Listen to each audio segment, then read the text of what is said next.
everybody. Welcome back. My name is Dean, and we're busy today yet again. Busy, trying to break it down, trying to explain things, trying to understand things. And we live in a world where that's necessary, I think is the word I was looking for. I was like caught between necessity and necessary.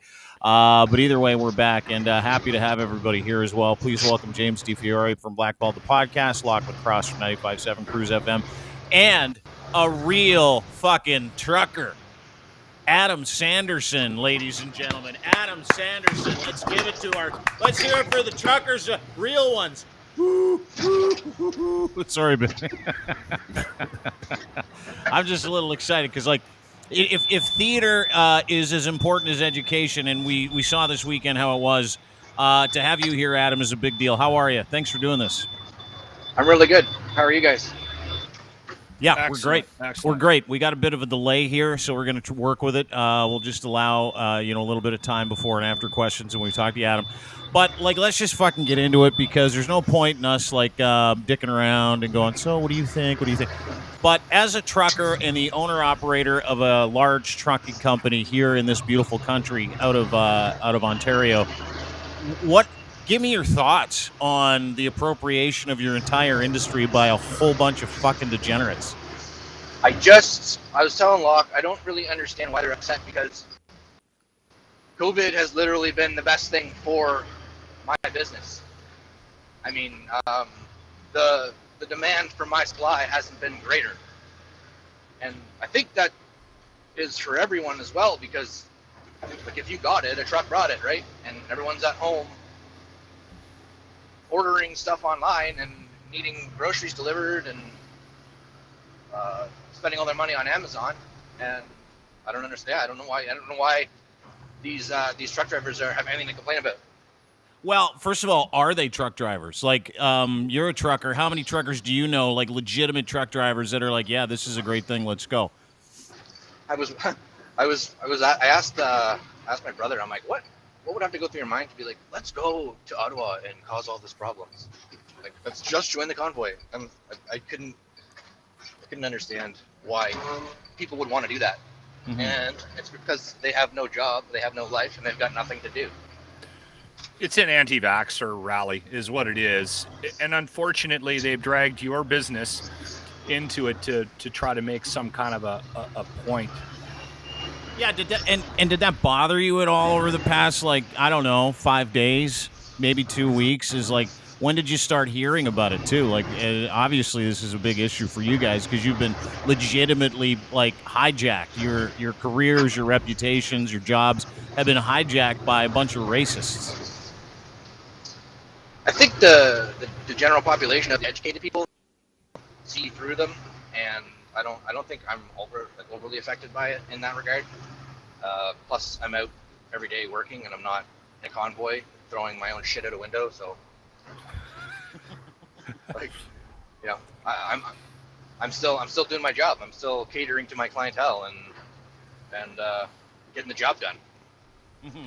Adam, are you looking for drivers right now, or are you that busy? Are you hiring?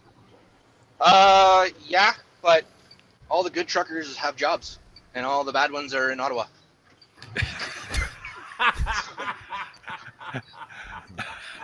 Is that real? Because obviously there were some truckers, because we did see truckers there, right? And trucks, but owning a truck doesn't make you a trucker. Yeah, right. Same theory behind sucking a dick, I guess. Well. Right? Might be a little different. Analogies. Yeah, might be a little different, I guess. But it's it stands to reason. Obviously, you've got a whole bunch of people going up there. Tell me about what went on in the trucker industry with legitimate truckers this weekend, and people that you were talking to about trying to understand who was there and what was going on. I don't know anyone that went there or would go there. I don't cross the border either, so I don't. If there's affliction that they have with having to cross the border and being vaccinated, then I'm not subjected to that. So, I mean, I am vaccinated, and I do wear the mask. So I just continue to do my job and pay my bills and feed my kids. Mm-hmm. I think the big thing for them was twofold, wasn't it? The one was that that Biden wasn't going to allow any more exemptions for truckers who are unvaccinated to enter the States. But also, even the ones that were vaccinated, when they were coming back, wasn't Canada then forcing truckers to stay in quarantine for 10 days? Wasn't that the new thing? Wasn't that one of the things they were mad at? If that's the case, I didn't really hear about it. But, I mean, don't those guys, aren't they quarantined anyways, like in their trailers and Yeah, trucks and that's stuff? a good point. Yeah. Well, you'd think they would, right? Like it's it's bizarre to me because the industry itself is very insular, right? You're in your truck the whole time. Part of me was like, I don't even fucking get why they have to be mandated, but I get it because I'm listening to other truckers go, listen, if we go across the border back and forth, we don't want to be bringing it everywhere we go, and we need to get vaccinated. So back to that, as a business owner of a trucking company, like how many people in your trucking company are vaccinated? And we don't need to know, but is it like 80%, 90%? We're all vaccinated. Everybody. So was that a mandate that you did for your trucking company? Nope. No. You just hire normal people. Yeah, I don't hire degenerates.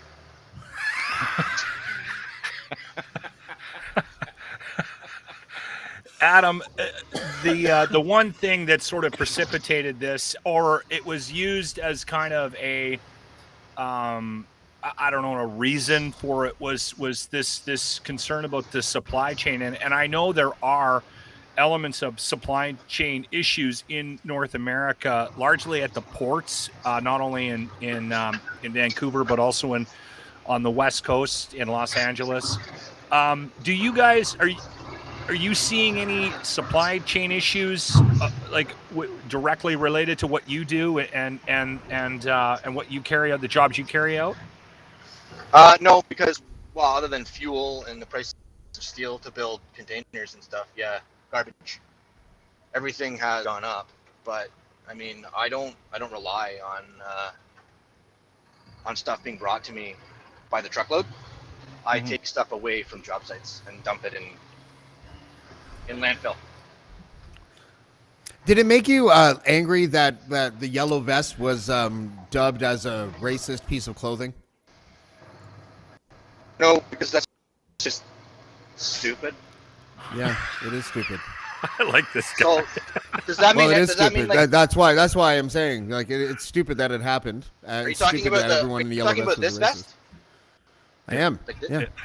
Yeah. So that means How like the every yellow vesters crossing were guard dubbed and- racist. Yeah. Yeah. So I guess all crossing guards are racist too. Okay, so that's good. You think it's just as stupid as we do. So that's good. Yeah. Yeah. Oh, fuck. Dude, listen, we're talking to Adam Sanderson. He's a truck company owner. All of his people are vaccinated, every single one of them. He has not had a day off in months. I mean, the trucking company is as busy as it is. But you talk to other guys in logistics, right? I know you're in a different part of the business. And to Lachlan's point, do you hear stories about like empty shelves? Are truckers like that you talk to in the business, were they overly concerned with supply and demand in this country, or is that just kind of fit into the narrative that they want us to believe that we're all going to starve unless truckers are allowed to not be vaccinated? No, it's them needing to be heard, and now someone has given them a microphone, and they're gonna use it, right? Mm-hmm. Do you think this? Even a trucker, maybe it could have been like a 16-year-old kid with a laptop that thought this up. Let's start a convoy. Let's watch the idiots fall in line. Right? Yeah. I think you're probably more. Do you think? How do you fall politically? Like, where are you having as much trouble as we are with the current state of politics? I mean, just take COVID out of it. We have countless conversations on this podcast about how none of us feel represented. Are you in a similar situation with politics, or you just try to stay out of it? I only vote, so I earn the right to bitch about who I voted for. So, I'm not really political. No. Something tells me the world would be a better place if we all just thought a little bit more like Adam Sanderson. I agree. Like, something tells me that, like, we're sitting here talking to a guy who's trucking, and he's like, yeah, I'm just trucking. And it's not a dramatic thing for him. He doesn't get it, right? Like, that's what I'm getting from this guy. This is a trucker who's literally doing his job right now, like every other trucker worth their salt. Like, he's legitimately trucking. He's fucking dumping a load right now because he's a working individual in this country that takes his job to the Republican for himself and his family very fucking seriously. And he's talking about it like it's, whatever, right? Meanwhile, we got people out there acting like it's the fucking end of the world, which it ain't. And he's in the industry that's being the most maligned and misrepresented out of all of this, right? Like, that's fucking amazing. That tells the story to me that this is much ado about nothing. Like, I wrote about it today, Adam. Effectively, all I said was, this is basically, it was a Bush party, and a bunch of degenerates decided to have one in the middle of the city. That was pretty much it. It's a circle jerk. Yeah. Well, and just to give people perspective on how we got Adam on, I think you're a regular listener to the podcast, Adam. I am. Yeah. And I'm usually a day late, but I get her in. Yeah, Adam sent me a note, just a DM on Twitter, and just commented on something that I said, because I had, based on the conversations we've been having on the podcast and on the show, The Locker Room, I've had a number of truck drivers reach out, and they're somewhat frustrated by the convoy, and they were also like, we're really busy right now. We could use guys, whether they're vaccinated or not, right? Like, if they just stop dicking around in Ottawa, they probably get work. And Adam sent a comment back to me and just said, you know what? I just want to just say, you're totally right, man. We're busier than we've ever been. And I said, you should come on the pod. Like, when COVID first hit, truckers were revered as frontline workers. And like, I could just drive my truck up beside the Tim Hortons drive-thru and walk right through it. And the guy behind me is like, I'll buy his coffee. So what happened to that? You're really good at podcasting while you work, and I was just wondering if maybe you'd want to do a career change at all, or add to the one you already have. Yeah, all right. I'll come on whenever. I got to put you down for a second, though. Yeah, no problem. I appreciate it. No worries. I love that he's in the middle of a job right now, right? Well, like, he can't take the time off. Yeah. Well, these are the people that didn't go to Ottawa because they're working. These are Canadians. Those people were not Canadian. They were just dicks. And I said it earlier, like, the misrepresentation of good, hard-working truckers in this city, and I'm watching Doug Ford use them now, because this trucker convoy, by the way, is leaving Ottawa as we speak, being pelted by eggs. I've got some video to show you right now in a few minutes, but literally being egged on the way out of town, and they're like, why? We just thought we were bringing peace. Like, that's fucking a bunch of losers. But the entire industry and the people in that industry that work really, really, really hard for people in this country, their reputations have been co-opted. Like, you just heard what he said, right? You just heard what Adam said. Like, we were cheering on truckers. We were cheering on frontline workers. We were cheering on medical professionals like a year ago. And now we're showing up to their work. We're misrepresenting their industries. And it's not we. In each one of these cases, Adam, it's like the smallest, dumbest version of our country, right? Like, it legitimately is. Yep. It's the lack of education. It is. Truckers have a legitimate so many things other than vaccinations. Like, start there. But because this is a global or national even topic, that's the one that's the car they're gonna drive till it runs out of gas. Now, obviously, your involvement in the trucking industry, Adam, is quite a bit more involved based on the fact that you own a company. But I'm guessing you started as a trucker and then worked your way into an ownership role. But what does it take to become a truck driver? I've never even looked into it. Unfortunately, not much, and that's the problem. It's because I just broke something. Anyway,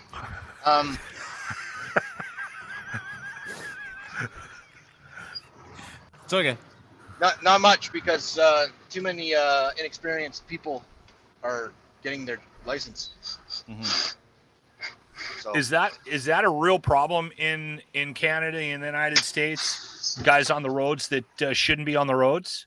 We lost him. Yeah, We lost him. Yeah, I think he might have just hit. To your point, I think it's like a major problem everywhere now. Like you look at the kind of people that are coming up behind us. It's an age thing. It's a demographic thing. It's a geographic thing. Believe it or not. And if you watch some of the videos coming out of Ottawa this weekend, generally speaking, every single video that we saw of a Canadian insurrectionist or whatever the fuck you want to call these guys, white supremacists, just general stupid idiots. They are not worthy, or nor do they have the ability to like curate a normal life, normal job, and therefore they are like the most useless generation. A bunch of them too, like in between the ages of 18 to 35. Call them whatever, label them whatever.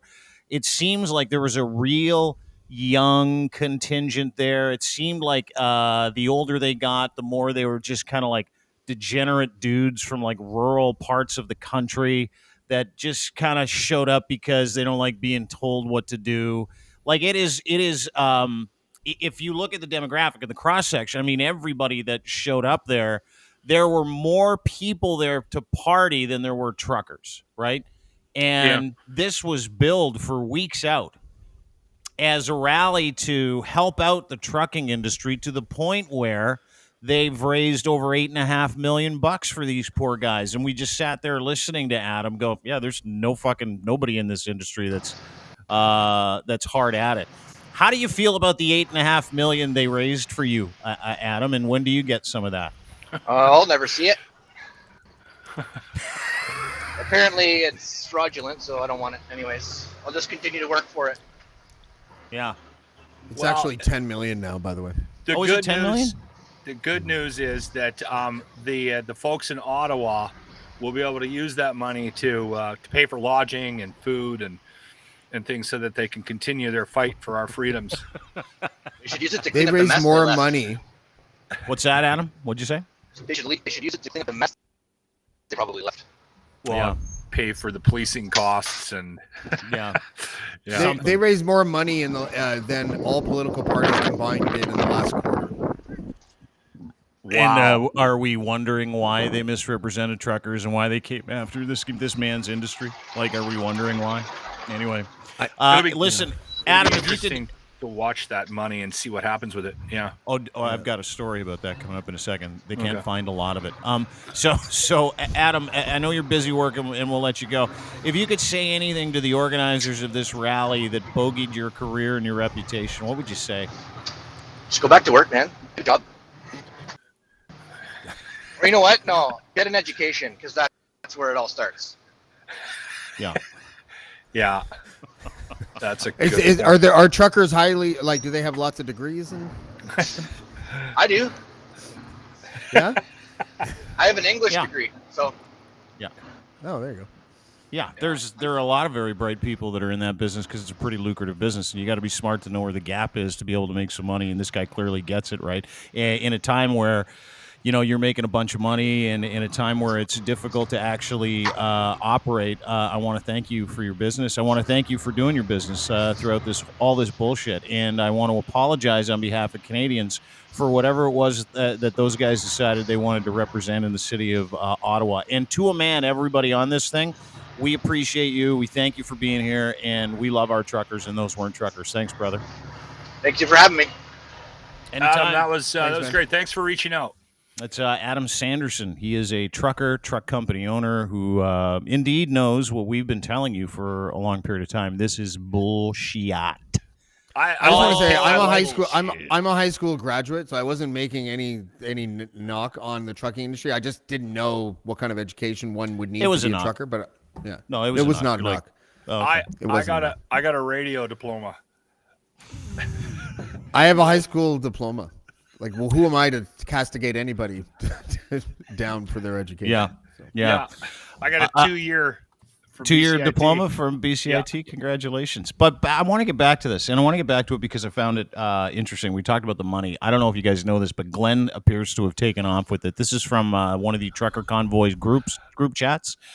Glenn, hey Glenn, of the money, of the GoFundMe for truckers is not transferred back to the corporate bank account it came from, you will be charged with theft. The money came from the corporate bank account linked to GFM1, so if you keep it, it is theft. First call tomorrow to the lawyer. Second call RCMP.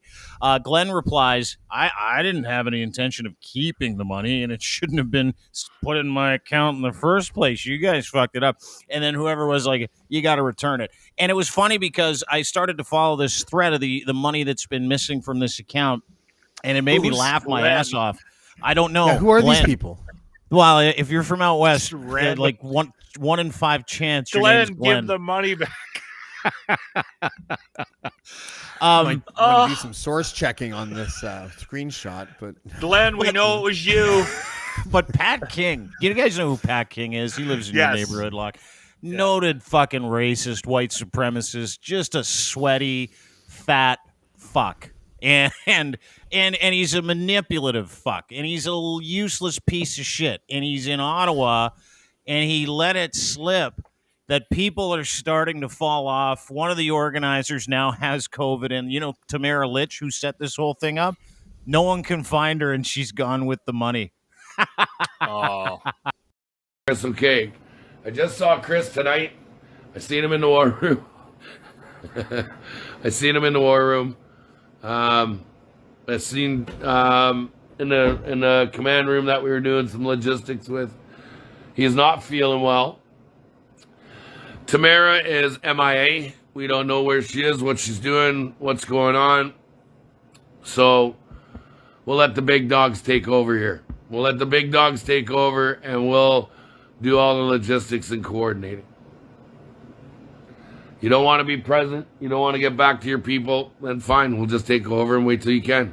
Maybe something happened. There it is. Hang on. It's virulent racist Pat King, who is one of the organizers of this thing, saying Tamara Litch, who we've talked about, the one who organized this, the one with the purse strings, the one who's attached to all the money, she's missing. Glenn has apparently stolen about $140K. They'd like to have that back. Glenn, we know it was you. He has no intention of keeping that money in his account. It just magically ended up there. It's not my fucking fault. Actually, I have a client who pays me like that. It's weird. There's nothing I have to accept. Just once in a while, a bunch of money shows up in the account, and I don't have to accept it. It's not an e-transfer. It's like a wire or something. Yeah. So maybe Pullard. Pullard, right? Yeah, right. Like Bullard pays him. Bullard takes before he gives. Yeah, exactly. But it wasn't Pat just King has money for smokes. Right? Well, this is the thing, right? Like Pat King sounds so healthy. Did you listen to him? Did you see how fucking great he looks? This guy's gonna die before he leaves the city. He's gonna have a fucking myocardial infarction tying his shoes. Look at this. Chris, okay. I just saw Chris tonight. I seen him in the war room.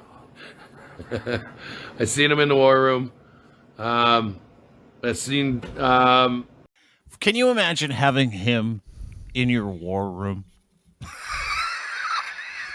If a war room looked like a person, it would probably look a little bit like him. I can't imagine having him in my hotel room. This is who's running things.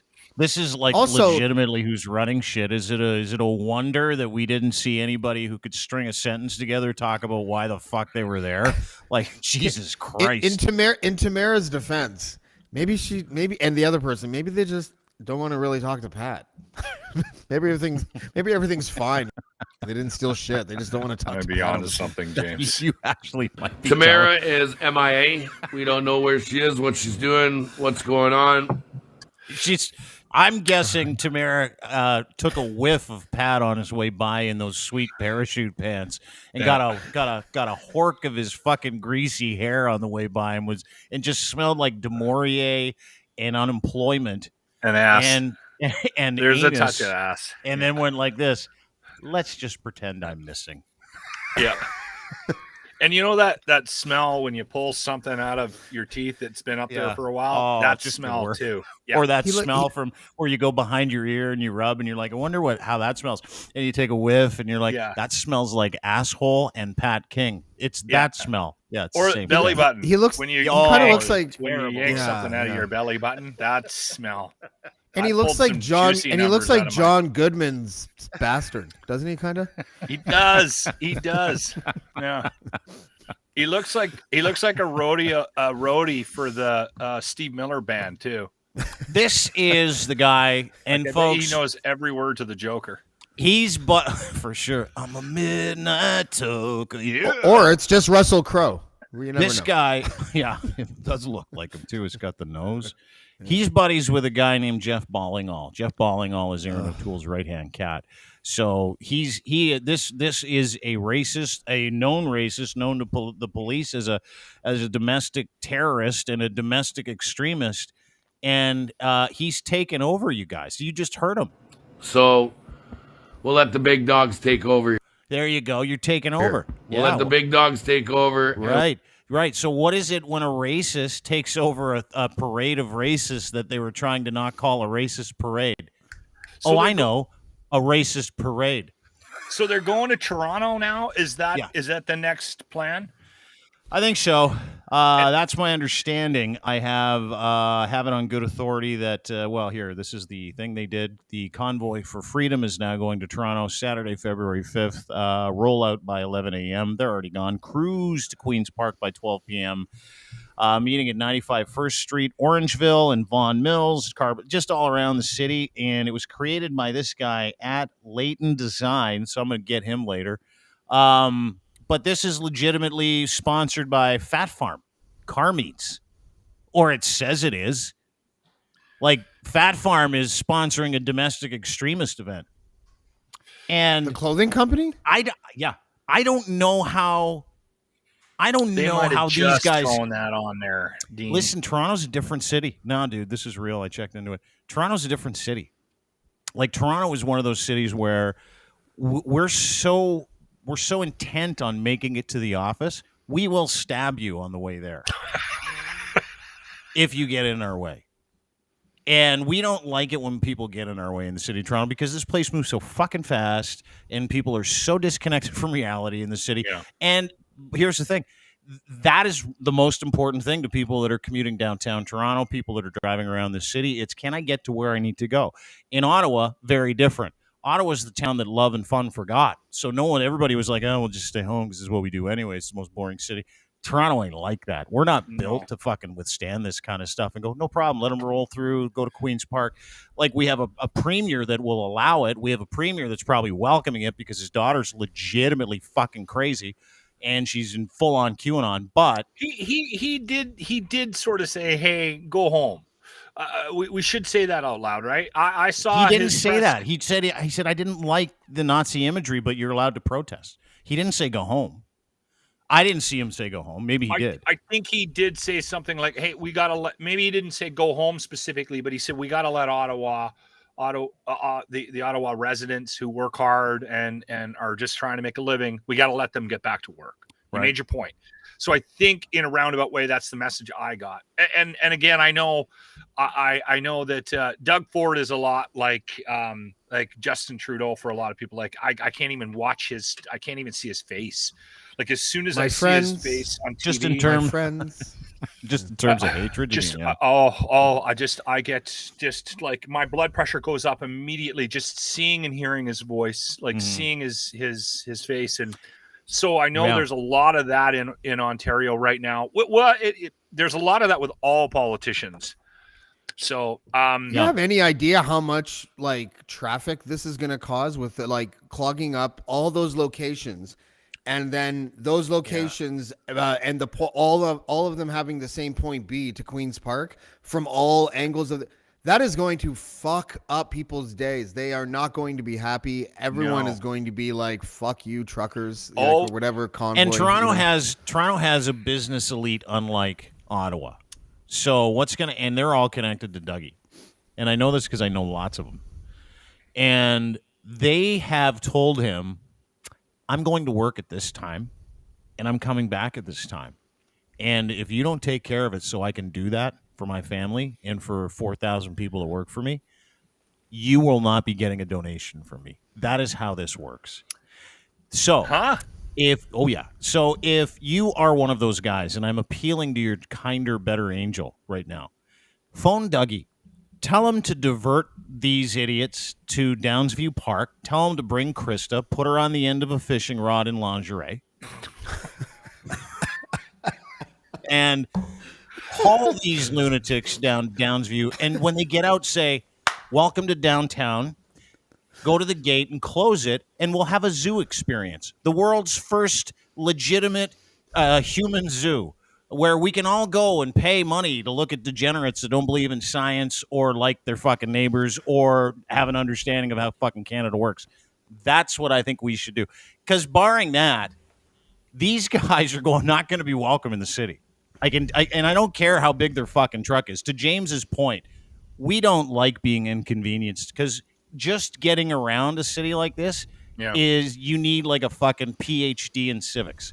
It is very, very difficult. It is a hard life in the city of Toronto. You got people commuting 2 hours one way, 2 hours another way, willingly, not complaining about it. But I'll tell you what, you put a semi full of fucking degenerate losers and white supremacists in front of those guys, they won't be having it. And it's going to come to an end here. I know it. I talked to some people in law enforcement. They're like, "We got this, Dino." I'm like, "That's great." That's good. Well, you know, not what? That I care. I just want to see it for the first time. I want to see it. You know what's interesting about that is we've seen minor sort of protests with tied to the trucker convoy in Alberta, and people are like driving up and and they're mad here. They're mad here. We were reading a story a couple years ago, and I remember this because I was surprised. They were saying the top 5 worst traffic cities in North America, and then one was like New York, next one was Los Angeles. Toronto was number 5, and I said to Grant, I said, that can't be true. It's number 1 now. Is it number 1? It beat LA by the longest commute in North America. It beat LA by like 4 minutes. Yeah. Oh, you're kidding? Okay, so it's even gotten worse. Way worse. Yeah. Okay. Yeah. You know what? I didn't even think of that until we're dialed up to 9, bro. We're dialed up to 9 here. Like in Ottawa, they're dialed up. It's a tough day at 3. Right? Oh fuck, I'm jacked up. I feel really tired. What do you feel? I'm at a 3. In Toronto, 9 is baseline. Like everybody is just not going to fucking have this here, which I'm really looking forward to. Like I've seen Torontonians legitimately with guys ripping up and down the 407 or 404 or the DVP, which is the same 401. I've seen motorists team up and box those guys in and make their commute miserable because they're like, you're not fucking around with everybody else. We'll take care of you and we'll let everybody go. Tow trucks do the same thing here. And my better angels, again, let me appeal to my tow truck brothers and sisters. Are you organized crime? Totally. But it's okay with me. Here's what I need you to do. I need you to get in everybody's way. Right? And you know, the funny part is the 90% are starting to fight back. This is fucking one of my favorite videos of all time. I don't know if you've seen this, but this happened, and Caryma's going to join us in a couple minutes. She took this video. It made me laugh so hard. I thought to myself, this guy can't be real. Like, this has got to be a skit. You know, one of those ones where you're like, nah, this guy is like our dude, the actor. Remember the actor that we had on wearing the tack gear? And everybody's like, what is he? God. Is he real? Anthony Watch this. C. Walker. This is one of the guys who laid siege to the city of Ottawa with a fake rally with a whole bunch of white supremacists, and he's pissed that they egged his car. Thanks, brother. They did to me. Liberals. Shit, no way. All liberals, buddy. Down? That's who did it to me last night. Where? Took all the eggs, threw eggs, smashed all my shit up. What? Like you were driving down the Riverfest? Yeah, just driving down the road. Started whipping eggs at me. Shit, man. Nice, eh? We're here for peace, and that's all they want to do is wreck stuff. Well, I've been assaulted like 3 times yesterday by citizens. Yeah, I know, it's not fair. Thanks, guys. Fight the power. We don't retire.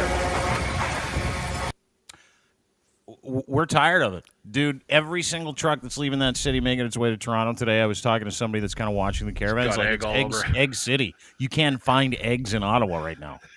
All the fucking lunatics that were parked on the roads. That's just a supply chain issue. That's just a supply chain issue.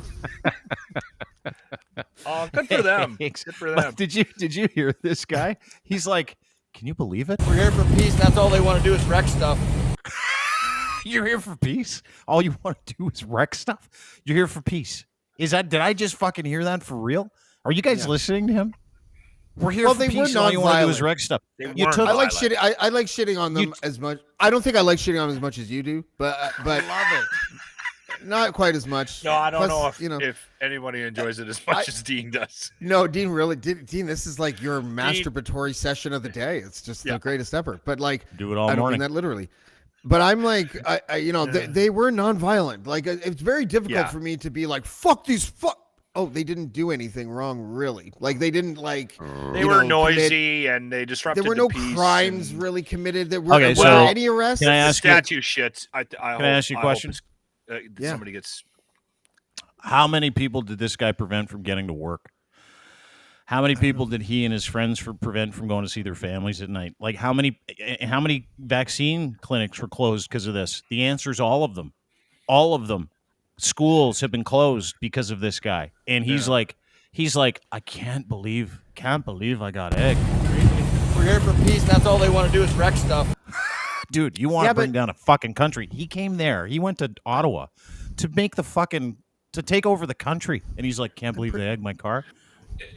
I'm with James. You got to allow people to protest, even if you don't believe in these people, especially if they are, especially if I think we can poke fun at the disorganization, the lack of any sort of real plan.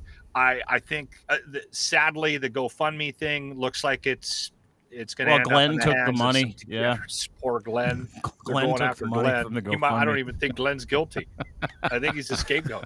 He's a patsy. How can you be mad at a guy named Glenn too? By the way, I know Glenn. Everyone loves Glenn. There's just not enough. Also, can I point out the awesome coincidence, Dean? If they do take you up on your idea and it ends up in the exact location where SARS Fest was held.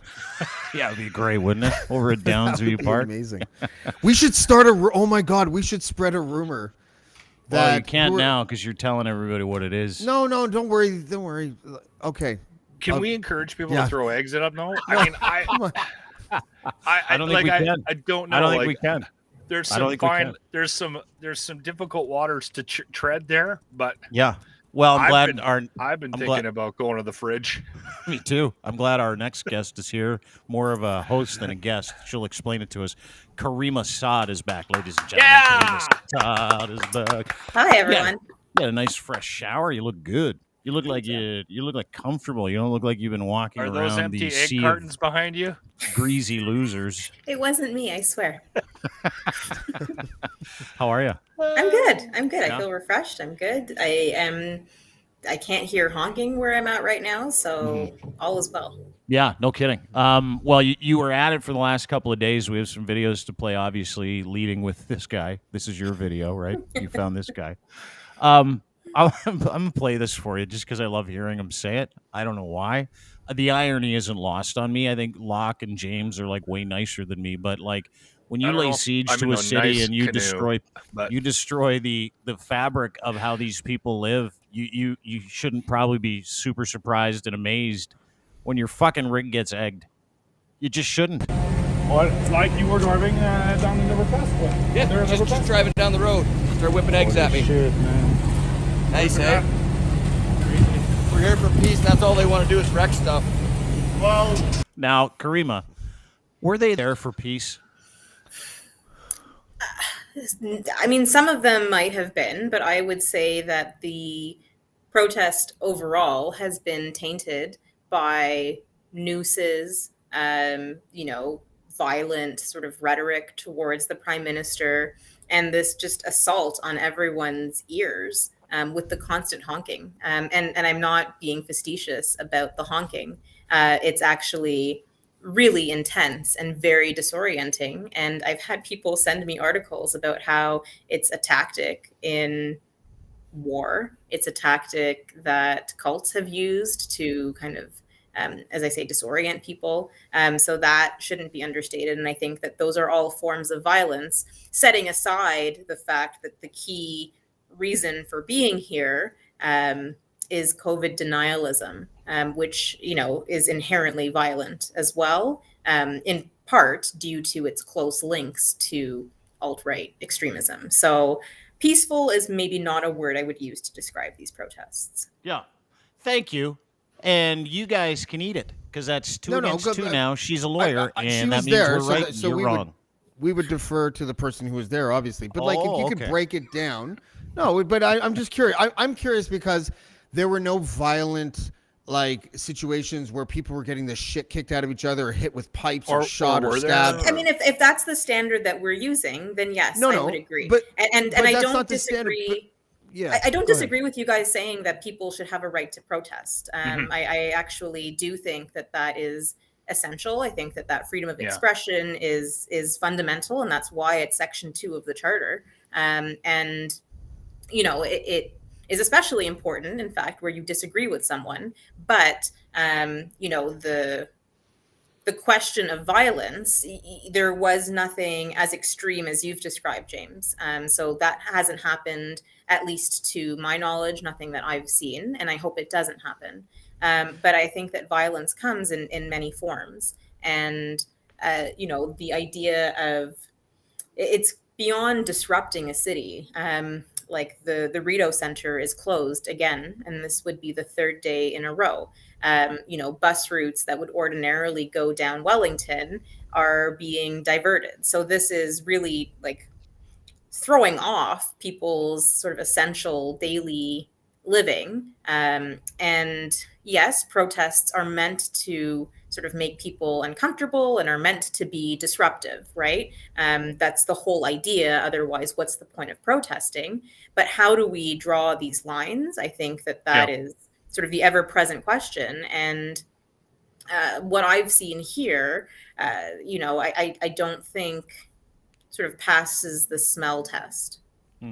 Sometimes I just feel like when we have a protest like this, and the mainstream public, let's just say, moderates and, you know, normal people or progressives or whatever, we don't agree with why they're there.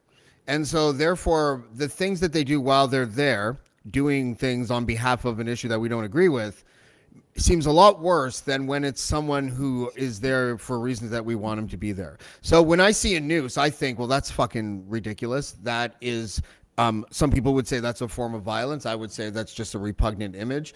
But then we have, if we have a protest where Hamas flag is flown, we have like Jewish groups that are sometimes mad at it, but the media itself is just like, meh. You know, they send suicide bombers to kill innocent civilians, including women and children, but it's just the flag, I guess, you know, not going to report on it. I'm just wondering how much our ideology plays a role in in what lens we look through when we look at this protest. I think in every case it does. And, you know, sort of in that comparison, U.S. flags are offensive, right? Like the U.S. commits all sorts of violent acts. Canadian flags are offensive if we think about our track record with mining. For example, or sort of other areas where we have indigenous death camps come to mind right off the top. Yeah, it's not just Indigenous people in Canada; it's Indigenous people worldwide, wherever there's a gold mine. So you know that's it's forms of violence, and like that's an important conversation to have. And you're right. Like, so was I as upset about, you know, people blocking railways, you know, when it was a matter of kind of Indigenous issues, and that sort of when that was happening, or continues to happen, like where developers are blocked, or the defacement of John A. Macdonald? No, if I'm being honest, not really. And I think that everything is always debatable, right? Everything is kind of always defensible and debatable. Whether it's a strong defense or not is a separate question. But if we're talking about the specifics of this protest, I think the combination of a lack of clear sort of sense of direction, or goals or motivations, plus the fact that it was seemingly organized by people with nefarious intentions, plus the fact that they are conducting themselves in a way that, you know, is a public nuisance at the very best and harmful and violent at the very worst. Like that is just a toxic cocktail. I came at it from a bit of a different perspective, because I think there are things that we need to, things that both sides agree on that we need to address. Unfortunately, it wasn't the starting point, and that was what frustrated me. But I gotta be honest with you, when we were first talking about the trucker convoy and its lack of existence, and it was just a big sham, I was hearing from other people that no, there's going to be people there. No, there's going to be trucks there. Now, there was a wide gap of belief about the numbers, and I was predicting that there would be at least a couple hundred people in Ottawa, and what I thought we were going to have a January 6th, and that's what I was basing. That's what you're being told, right? Well, yeah, no, it wasn't what I was being told. It was what I thought would happen. I thought it was going to get violent. Just coming from Alberta. So did the government. And knowing how extreme the hatred, and I've talked to you guys about this. I have calls, texts. We get communication from people at least once a week where it is, we should go to Ottawa and we should do this. And it's violent. And I was like, they're going to do it. And so for me, that was my baseline. I was like, they're going to go there and they're going to fucking crash the building. And they're going to try to go into that's. So when it didn't happen, I got to be honest with you, I was relieved. I'm not happy about the, the appearance of the swastikas and what they did to the statues and things like that. And all of that's open for discussion. But for me, the fact that this didn't end up in violence, in police having to get involved, blockades having to, like, all of that. Yeah, but that's a measuring. I think police should have been involved, actually. And that's my question. That's a better question now. Like, how do we judge what they did? And you know what? Maybe Dean, and this is worth. They're on their way to Toronto, and maybe it'll be handled differently. And maybe there will be violence because the police may or may not want to step in and stop this from being what it was in Ottawa. Yeah. Do you think, Caryma, that maybe the police force handled this the way it needed to be handled in order to maintain the lack of violence that we saw? So I understand that the stated rationale is not wanting to provoke a riot, right? And that's why police didn't get heavily involved. It was to sort of maintain the peace as best as possible, confine them to an area, and then let them wild out. So I understand and appreciate that. And I don't have a background in tactical, military tactical, whatever, right? So maybe that is the best solution. But from my perspective, it emboldens people. And when we have things like police posing with the protesters, making comments on video that you guys are doing a great job, this is so important, you've been very respectful, that is crossing a line. I lived in Ottawa for some time, right? So I know how on Canada Day, even if you're trying to sneak a drink on the street, cops are going to get you. They have the ability and the capacity. And we've seen that, when, there were protests against police brutality, when we had Idle No More, there's the capacity for a strong police presence. And generally, I advocate against that because I think it has a chilling effect on protests. But in this case, it was just an absolute free-for-all where there are harmful behaviors that are easily witnessed. I think I've captured hundreds of ticketable or arrestable offenses on video, and I doubt anyone faces any repercussions for that. So what is that? Do we just suspend law and order if the crowd is potentially rowdy enough? Do I need to gather my most violent friends in order to be able to run roughshod on the city? That can't be the standard. It feels like, though, that this should have been. I think I disagree, just only because I feel I like 100% agree. Sorry. Okay. I feel like this is sort of like the blueprint of how cops should behave at every single protest. I feel like if a Black Lives Matter protest were to happen, or an Idle No More protest or something like that, And the cops were like, listen, like, we have a new buffer of what these protesters can get away with, because we don't want to inflame and we don't want to provoke, like you said earlier, and we don't want to make the situation worse. So instead of like giving someone a ticket for drinking a beer beside the stage featuring, Mr. Nazi, or whatever, why wouldn't they just be like, listen, let's just Sure, let that slide. But what I'm saying is all of my experiences in Ottawa have pointed to the opposite. So what makes this different? Okay, potential for violence. But, then we can kind of think about, all right, well, why are police reacting to this differently? And why are they, seemingly more respectful of this right to protest, and treating what are, clearly, like, there's a lot of unreasonable people here, not everyone, but a lot of unreasonable people here. Why are they getting afforded this degree of respect when we know that other situations are handled differently? And if this is the new benchmark, then great. But I am not sort of confident that's the case if we think about how, for example, encampments were dealt with in Toronto, right? So we still see that there is this discrepancy in discretion and enforcement, and like that, I don't think that gets resolved, and I think that this puts it clear on display.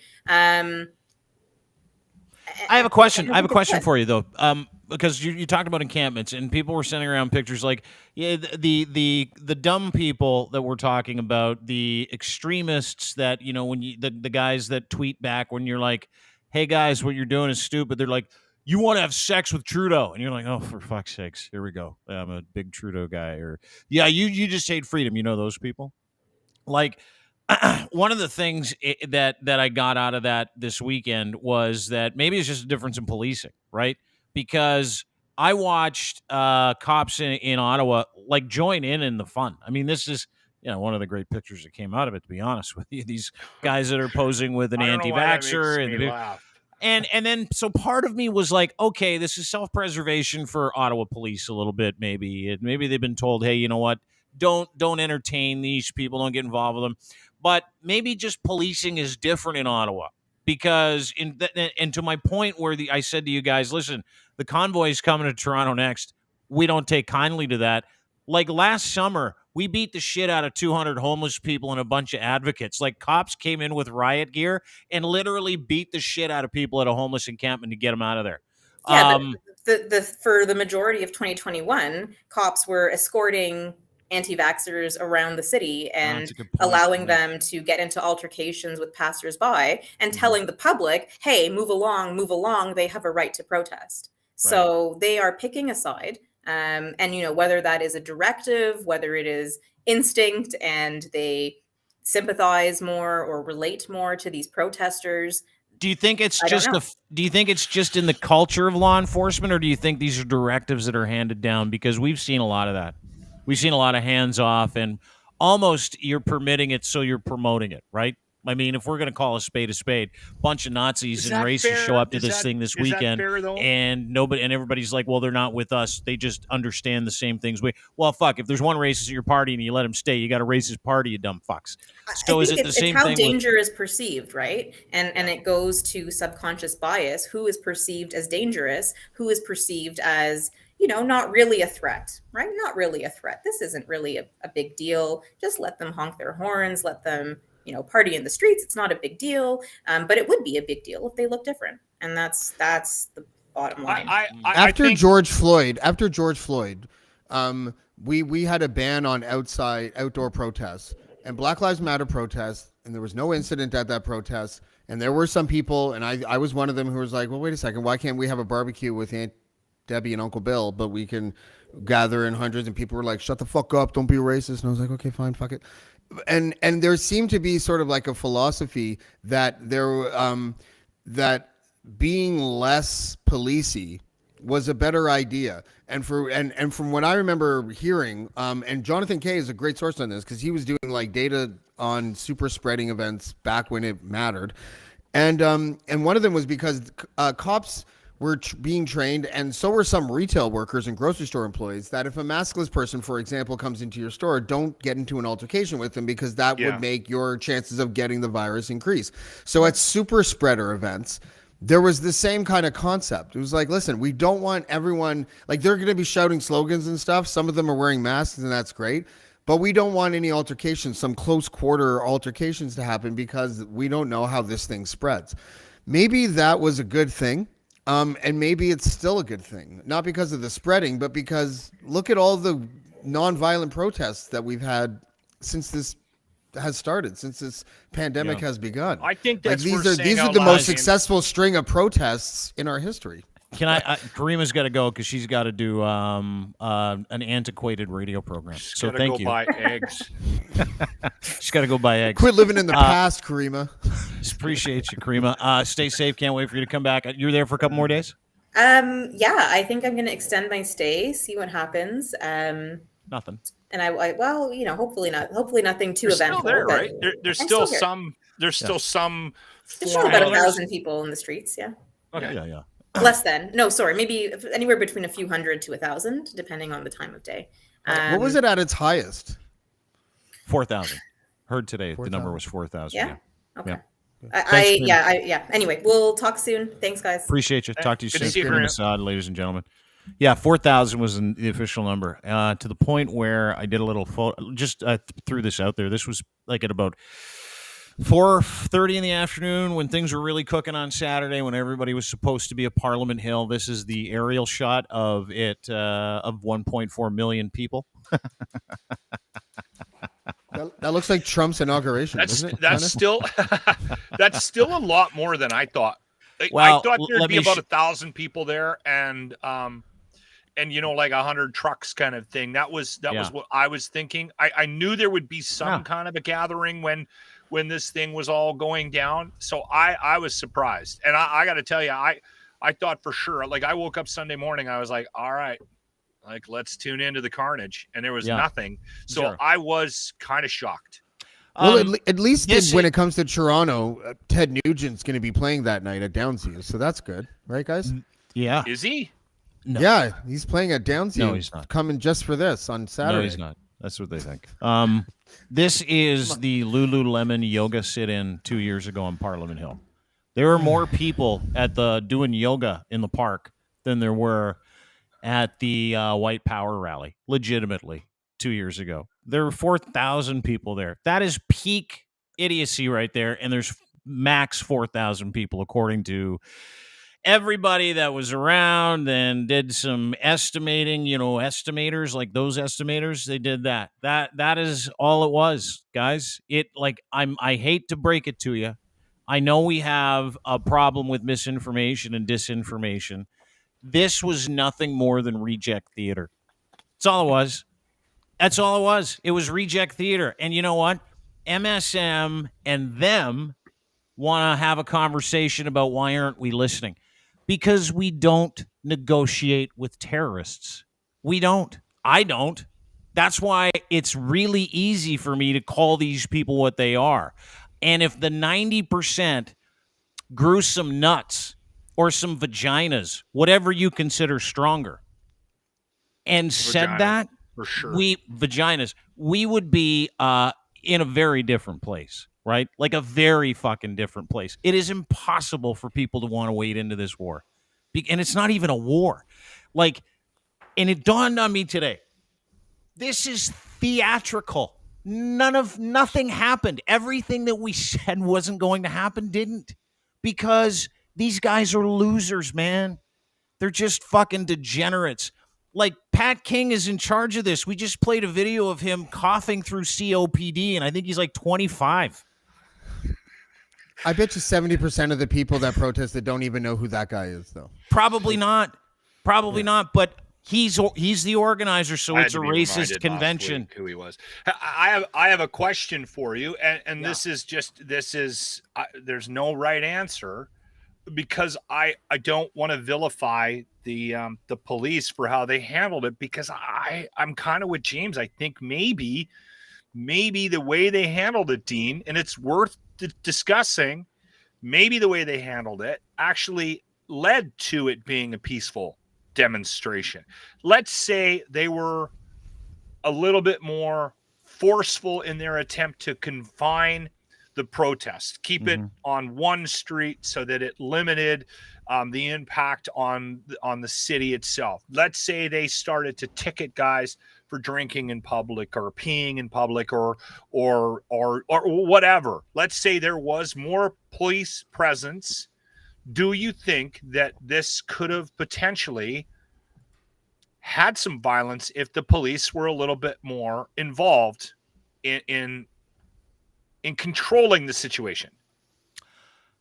That is a very valid question. I think had we been taking care of this as we have taken care of every civil disruption in this country since our inception, which is like, hey, you come over here. There are people that are trying to live the pretty peaceful, serene life. That's how Canada's set up. It's the first section in the charter, right?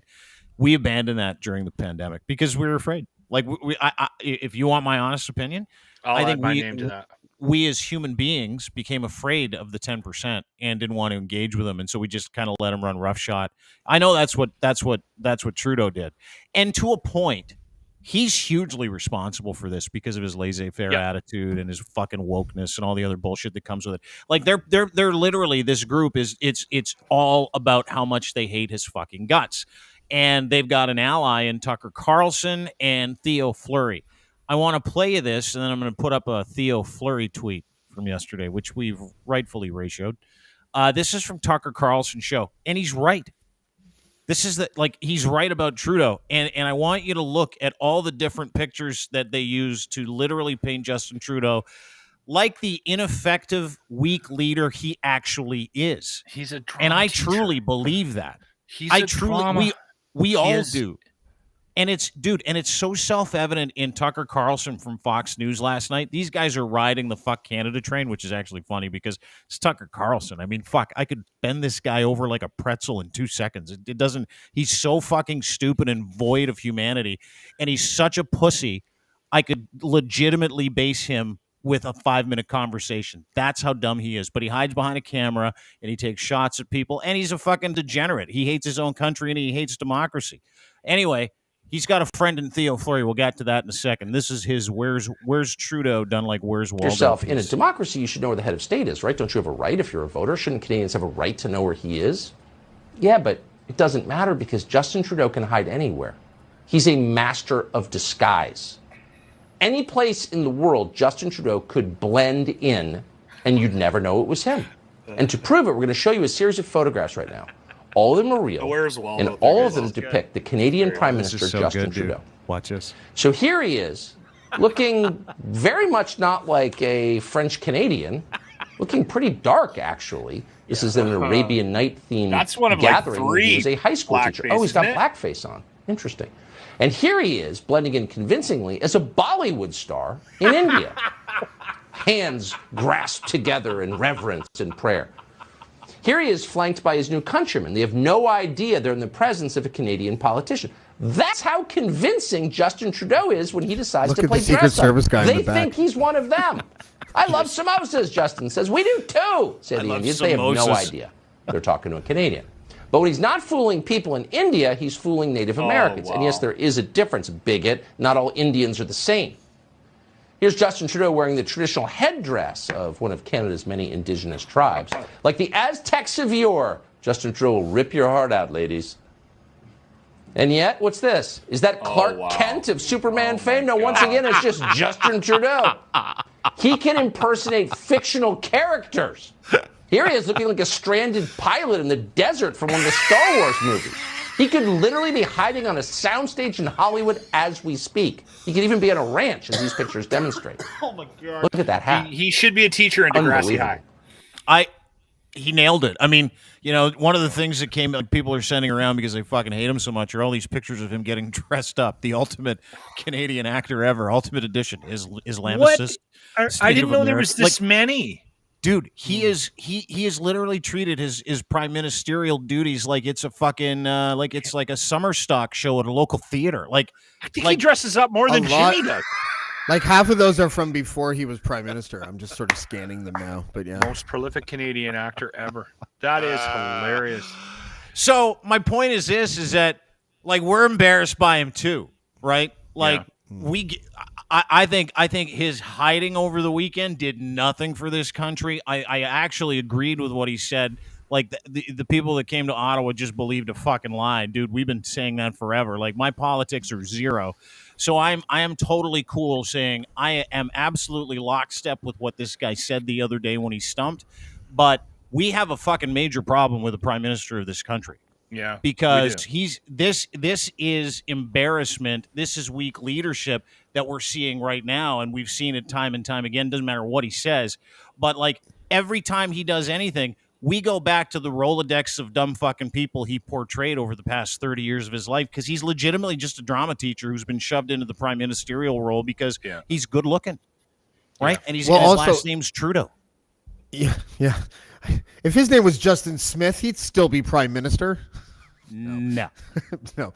But also, one of the reasons why I didn't like what he said the other day was for the reasons that you just said. Even though you liked it, was because he's such a weak leader that he can't sell it when he speaks like that. He sounds like a fucking idiot, and he sounds like he's lying, and he sounds like he's making up as he goes along, and it's not effective. Don't. Yeah, I'll have to leave. No, you can't leave. You got to sit through this. No, I can't handle this guy's Don't fucking be voice. a bitty Betty. Just relax. Well, it's a question. So this is it really is the crux of the issue, and it's from a question during the press conference. And Trudeau was like, this lady's like, yeah, there are crazies, but like, why won't you meet with people that don't believe in vaccines? And he was fucking right. He nailed it. Watch this. Like, you hate him all you want. He's Captain Dress Up. We don't like him either, but none of us are going to go to any of the 10% and go, hey, let's bandy together, because none of us want to be fucking associated with crazy, you dumb fucks. I understand the concerns around many of the actions for many of the protesters, but I'm wondering if you as the Prime Minister need to engage with the fears and the concerns that others in the crowd raise about the vaccine.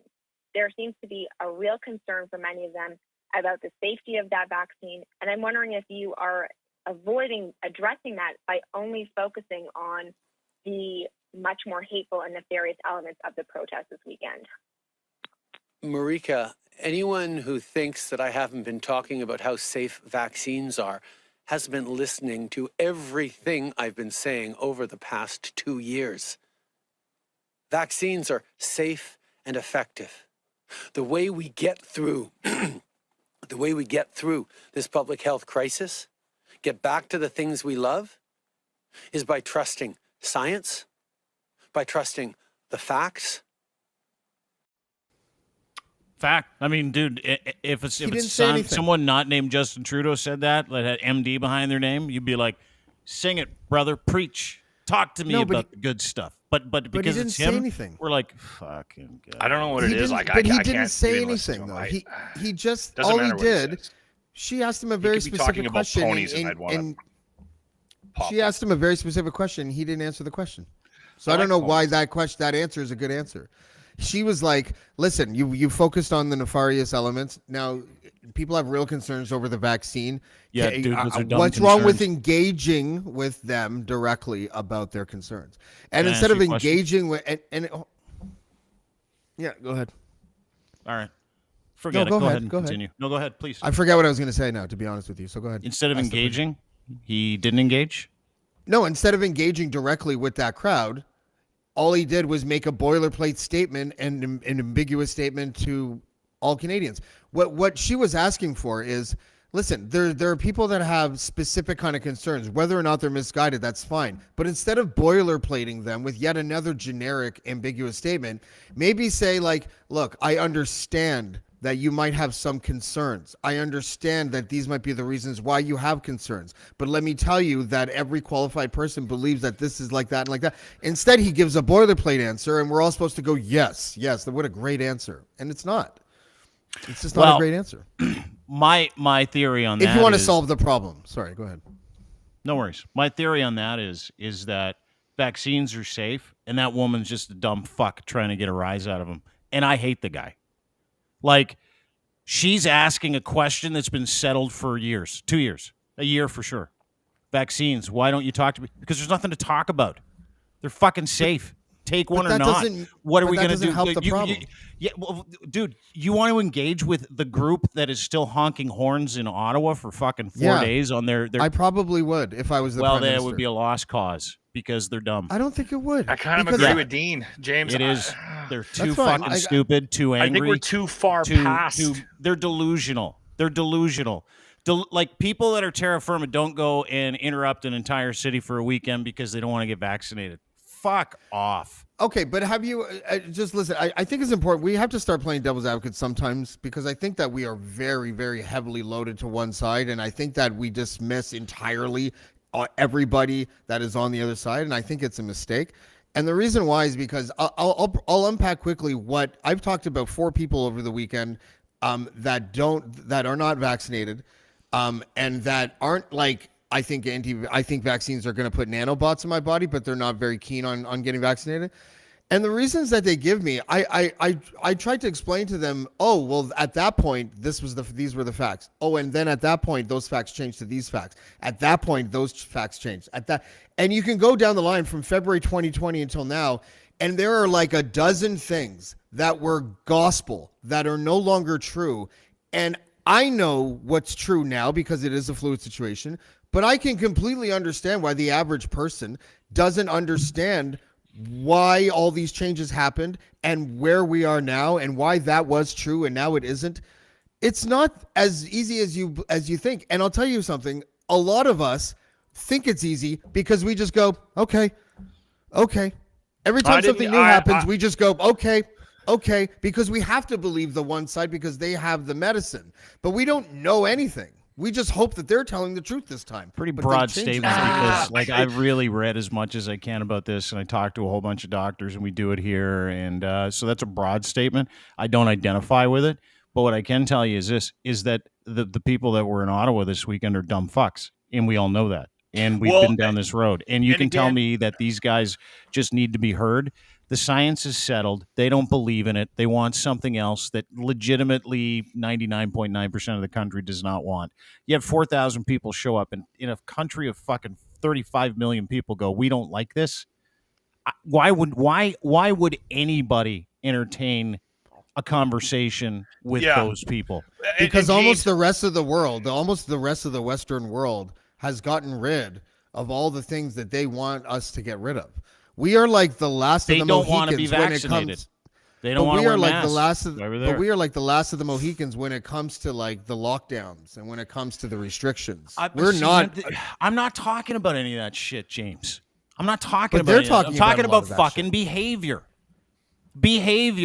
I'm talking about the fucking behavior of individuals in this country where others are concerned. That's what I'm talking about. These are people whose behavior can't be changed, and they don't want to have a conversation. They just want to be dicks. And we watched it. We heard it. Like, it doesn't. These guys didn't. They can't. You tell me these guys came to change the fucking world this weekend? No, I'm not telling you that. I'm not telling you that. But you know what I am telling you? That we're shitting on this protest a million times worse than we were shitting on protests that burned down entire neighborhoods a couple years ago. And I'm just like confused. Not my country. Not my country. Whether it was your country or not. That.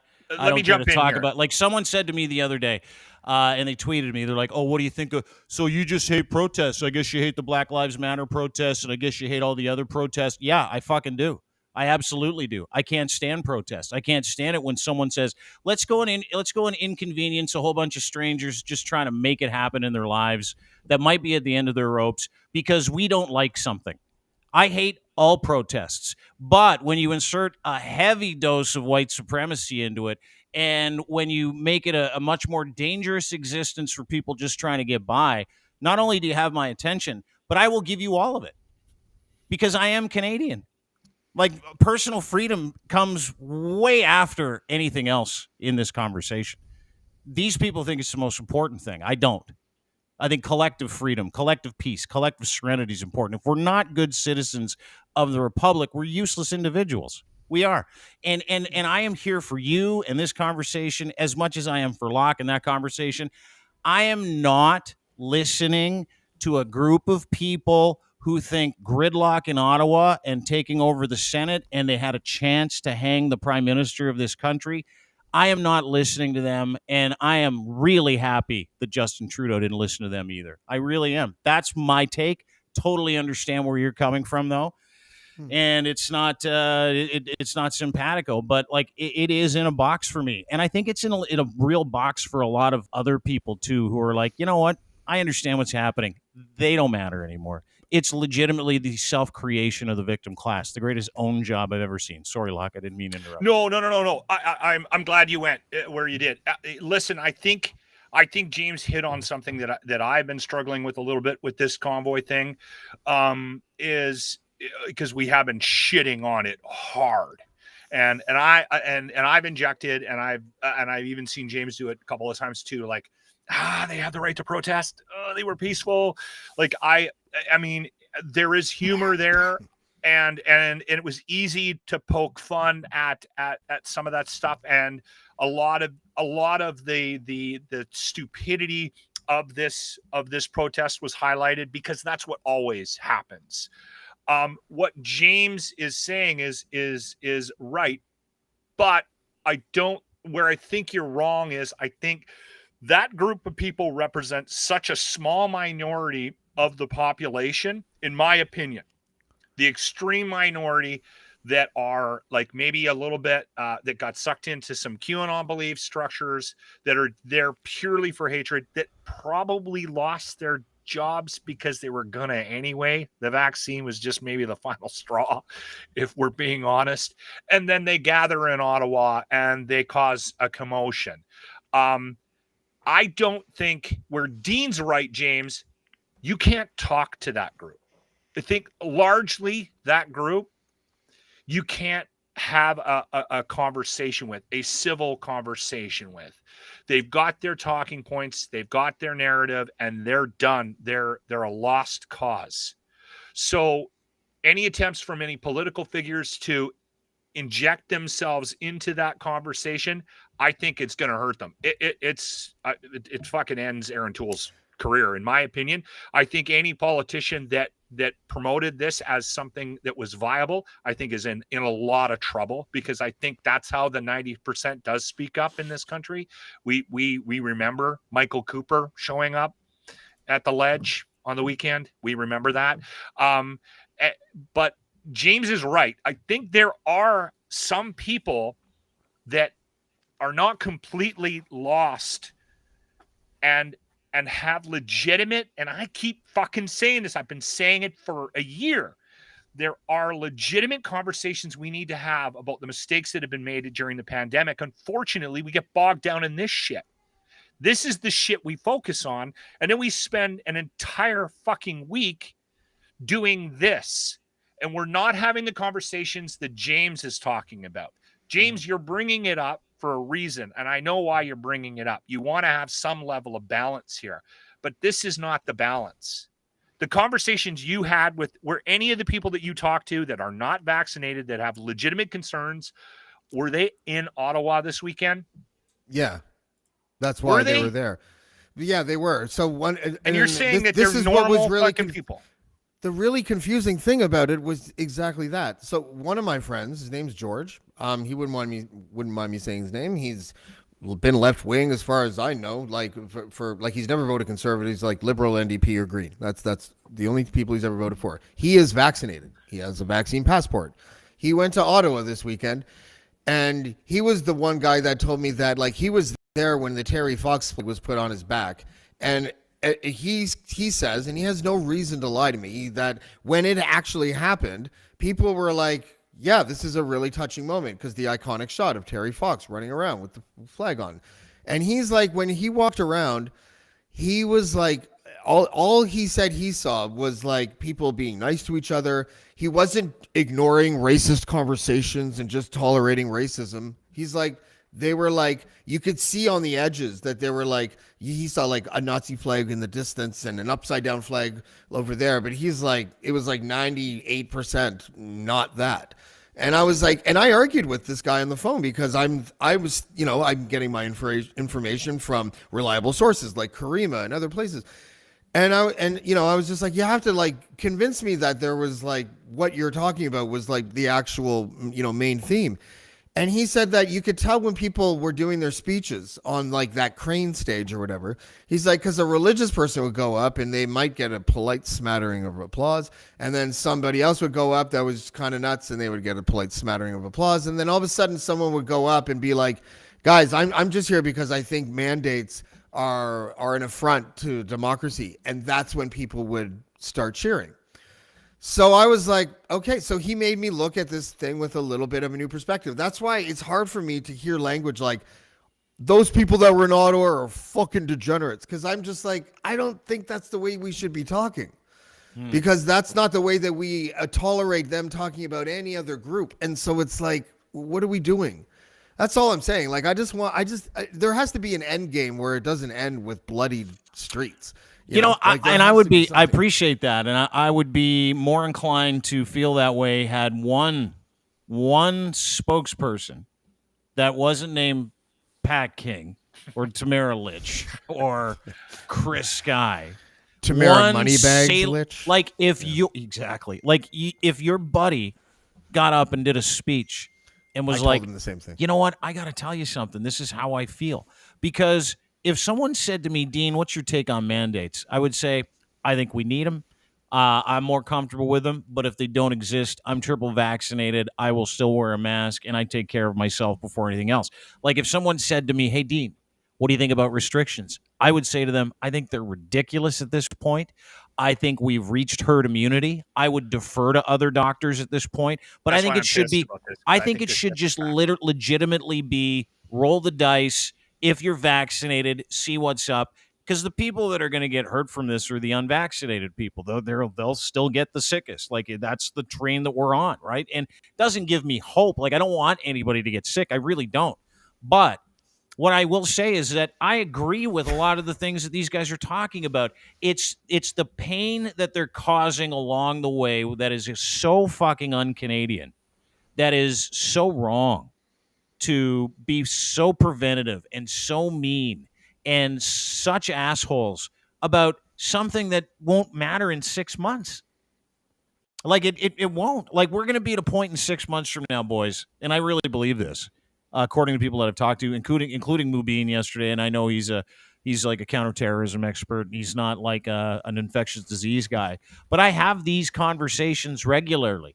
The things that are dividing us now will be gone in 6 months. This group of people, the hardened assholes, I'm not talking about your friends. I'm talking about hardened assholes like Pat King that are in it for the right reasons, that co-opt good people to go and bring hate to an entire community. You can say it was peaceful. It really wasn't that peaceful. I mean, people fucking honked horns for 48 hours straight. People blocked traffic. People blocked, like, vaccine clinics closed, cancer clinics closed, schools closed for this thing.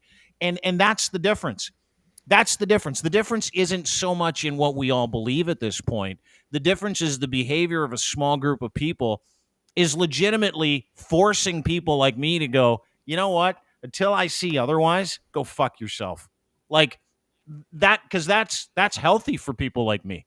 That's healthy for everybody to write off an entire selection of society because they're doing it themselves, dude. They are. They were seeing the cell phone creative of the victim class. Sorry, Locke, go ahead. Yeah, I think the reason why I said that I was worried about what happened and there being violence is because I'm not the smartest guy in the world, but I can read people. I get a good sense of people. I've always had a really good sniffer on people and how they're wired and the types of people that I can trust and give my time to, right? And I cut people out of I make harsh decisions really, really quick. And one of the things that I found interesting about this pandemic and let's just take the mask thing for example. I see a guy in Sobeys, okay, and he's not wearing a mask. I don't go anywhere near him. And you can tell if you watch him, if you look at him, if you see the look in that guy's face, if I was to go up to him and go, dude, come on, put a mask on. I know how that's going to end. Like, I'm So you scared don't. of that guy because I know what he wants. He is in there. He is waiting for somebody so that he can spew, so he can get in their face. And I've seen it. I've seen people, and that's the guy that I think you can't do. You have no hope with. So what's the point of it, right? But we know now that cloth and this James, is why I of find course, we all knew the cloth masks weren't going to work. They're not even like they're not hat. even considered like less effective. They're actually considered like completely useless now. Like this That's is not this true. Is just, That is so not true. I just sat and had a conversation with a legitimate doctor the other day, and he's like, "Hey, I'm talking about policy. Oh, from sorry, I the thought CDC. you were talking about masks. Sorry, I'm talking about the CDC telling people, and Fauci telling people that cloth masks are completely fucking useless, and the only things that matter are the N95 masks.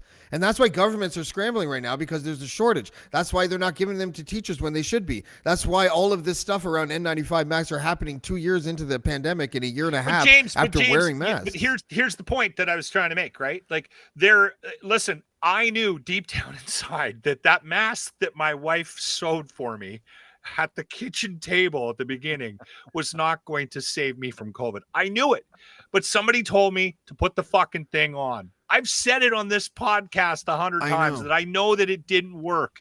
But you know what? But now that we're here, I'm not a dick. But that was so true I then. wear the mask when I go into the store. The guy that goes into the store without the mask, walking around like this, looking for a confrontation.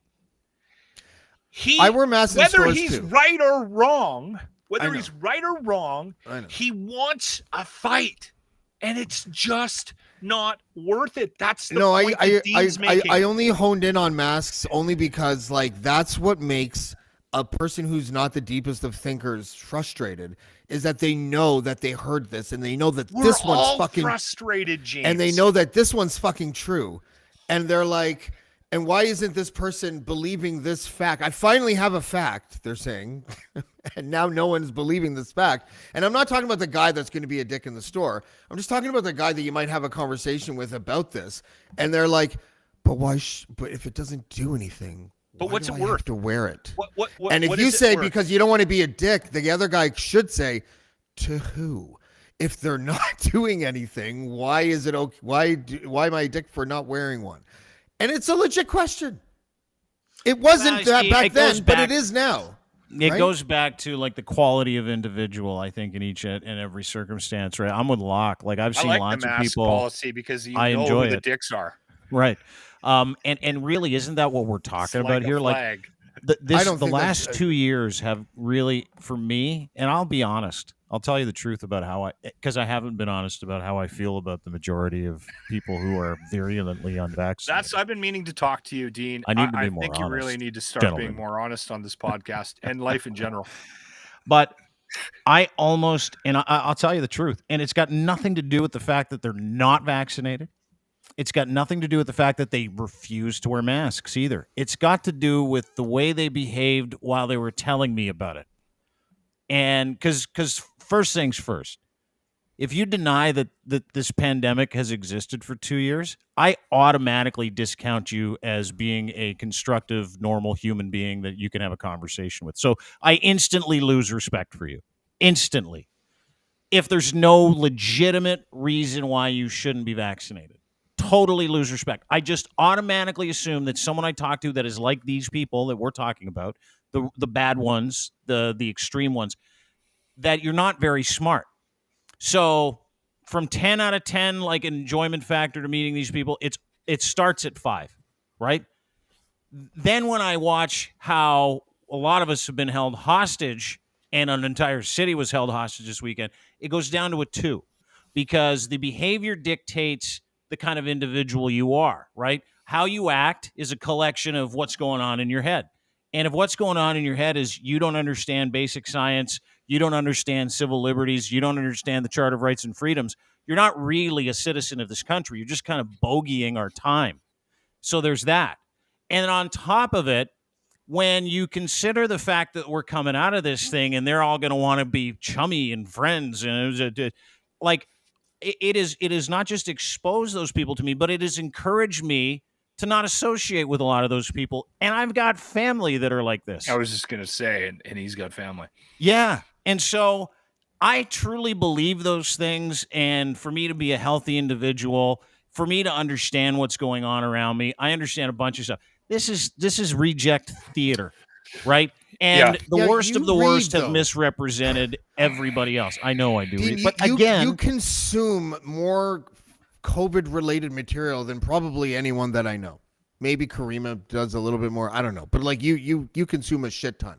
I think Dean's he just consumes shit. It's not just COVID. Right, I think he's that guy, right? But so it's true then. He has consumed a lot of COVID material, so that would still remain true. And shit, apparently. Some feces in there. But if you were to create some sort of like video game or some virtual reality game where the goal of the game was to confuse people as to whether or not they should get vaccinated, it would just look exactly like this pandemic. We still got 90% of the population, though. 10%. What was the polio rate? And by the way, vaccines were never forced. They were, you can come to school or you can stay home if you're not vaccinated. Oh, you apply for an exemption. We accept it no matter what. But what were the vaccination rates for measles and for all that stuff? Because it wasn't 90. It was like 98. It was really high. So as far as like vaccines go, this is the one that you would create the sort of like blueprint for how to confuse people as to whether or not they're good in history too, which is ironic. Yeah, I forget what. Yeah, as far as a blueprint for how to confuse people whether or not they should take a vaccine, this is the one. And I don't think that we should just that part of it. I don't disagree with you, James, but you keep bringing this back to we need to have conversations with these people, and I think but I don't mean the extreme fringe that are like sitting there saying Alex Jones is on my T-shirt and I fucking think nanobots. Like I'm thinking of the people that are genuinely. But I don't think we need to have conversations with people. I think we need to figure out what mistakes we made. I think I'm kind of in the camp. And Dean said it like a couple of weeks ago to me because I kept saying we got to get back to some sense of normalcy. He said, that fucking ship has sailed, and I think he's right. We got to find out what our new norm is, and that's why I get so frustrated by this stuff, James. Because I think you're right. You are saying a lot of things right. We do need to eliminate these mandates. This is not the way, and I think our public officials are going to hold everybody hostage because of this, because they don't want to prove them right and they're going to hang on to them. So they fucked us even longer. Yeah. I'm worried about the next one. I'm worried about the next pandemic. I'm worried what's going to happen when the next pandemic comes and there's going to be a big pharma announcement about a vaccine and everyone's going to be like, sure, you have a vaccine.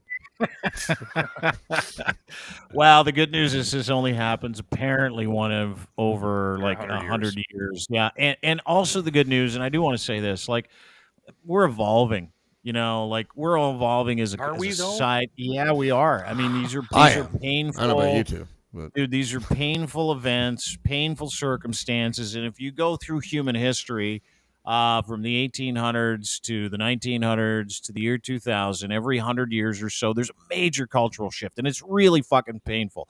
Industrial Revolution, World War II. I mean, there are massive, massive cultural shifts that large swaths of people have a problem with. Now, if you're high-minded, and I use that term without any ego, but if you're high-minded, meaning if you have an understanding that this is the case, and the important thing is to read about it, learn about this existence that we live in and how to survive in it, how to respond to it, and what your place is in it.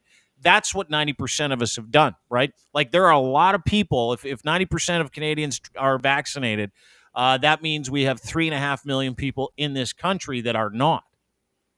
Okay? That's just, and I think the number's a little higher. I think it's like 8 or 9 million people that are not vaccinated in this country. And I think if you throw the kids in there, it's 8 or 9. Yeah, you're right. I'm just talking about a pure personal, like human number, right? If that is the case, and these people are not vaccinated, which is fine. I don't care, and I've always said that. I don't care if you're not vaccinated. What I care about is that you're not telling me this existence you're living is unfair, because like literally 90% are saying not only is it fair, not only do we get it, but like we're getting on with it. And when things are this hard, and this is what I come back to, when things have been this hard for everybody, and you get a real small percentage of people that want to make it harder, they draw our attention negatively. And we respond to it by saying, doing one of two things: trying to get them to understand it. 2 years, they're getting worse.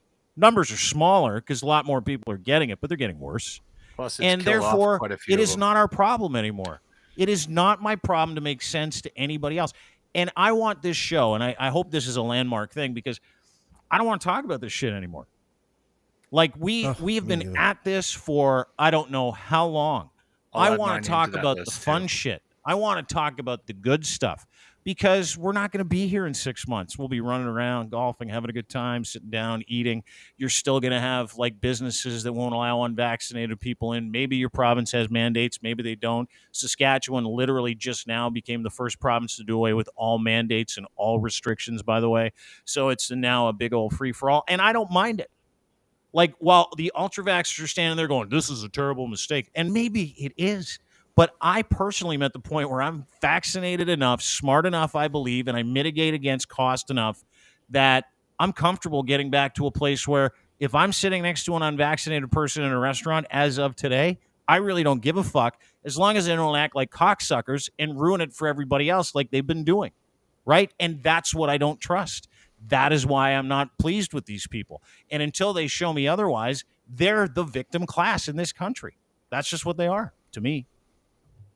Which is funny, because the people that they hate the most are people that they call snowflakes, who are, according to them, in the victim class, right? Like that, the whole ideology of wokeism is the basic levels of victimology. So it's funny that they're now mirroring what they hate the most, right? Right. So the trucker convoy, this rally has spots, like little microcosms of protests around the country. I think anybody listening in any part of the country would knows what I'm talking about. There's a couple of little things here in Edmonton that happened, and on the border to the states south of us in Alberta, there's some trucks that have blocked the road to get through the border.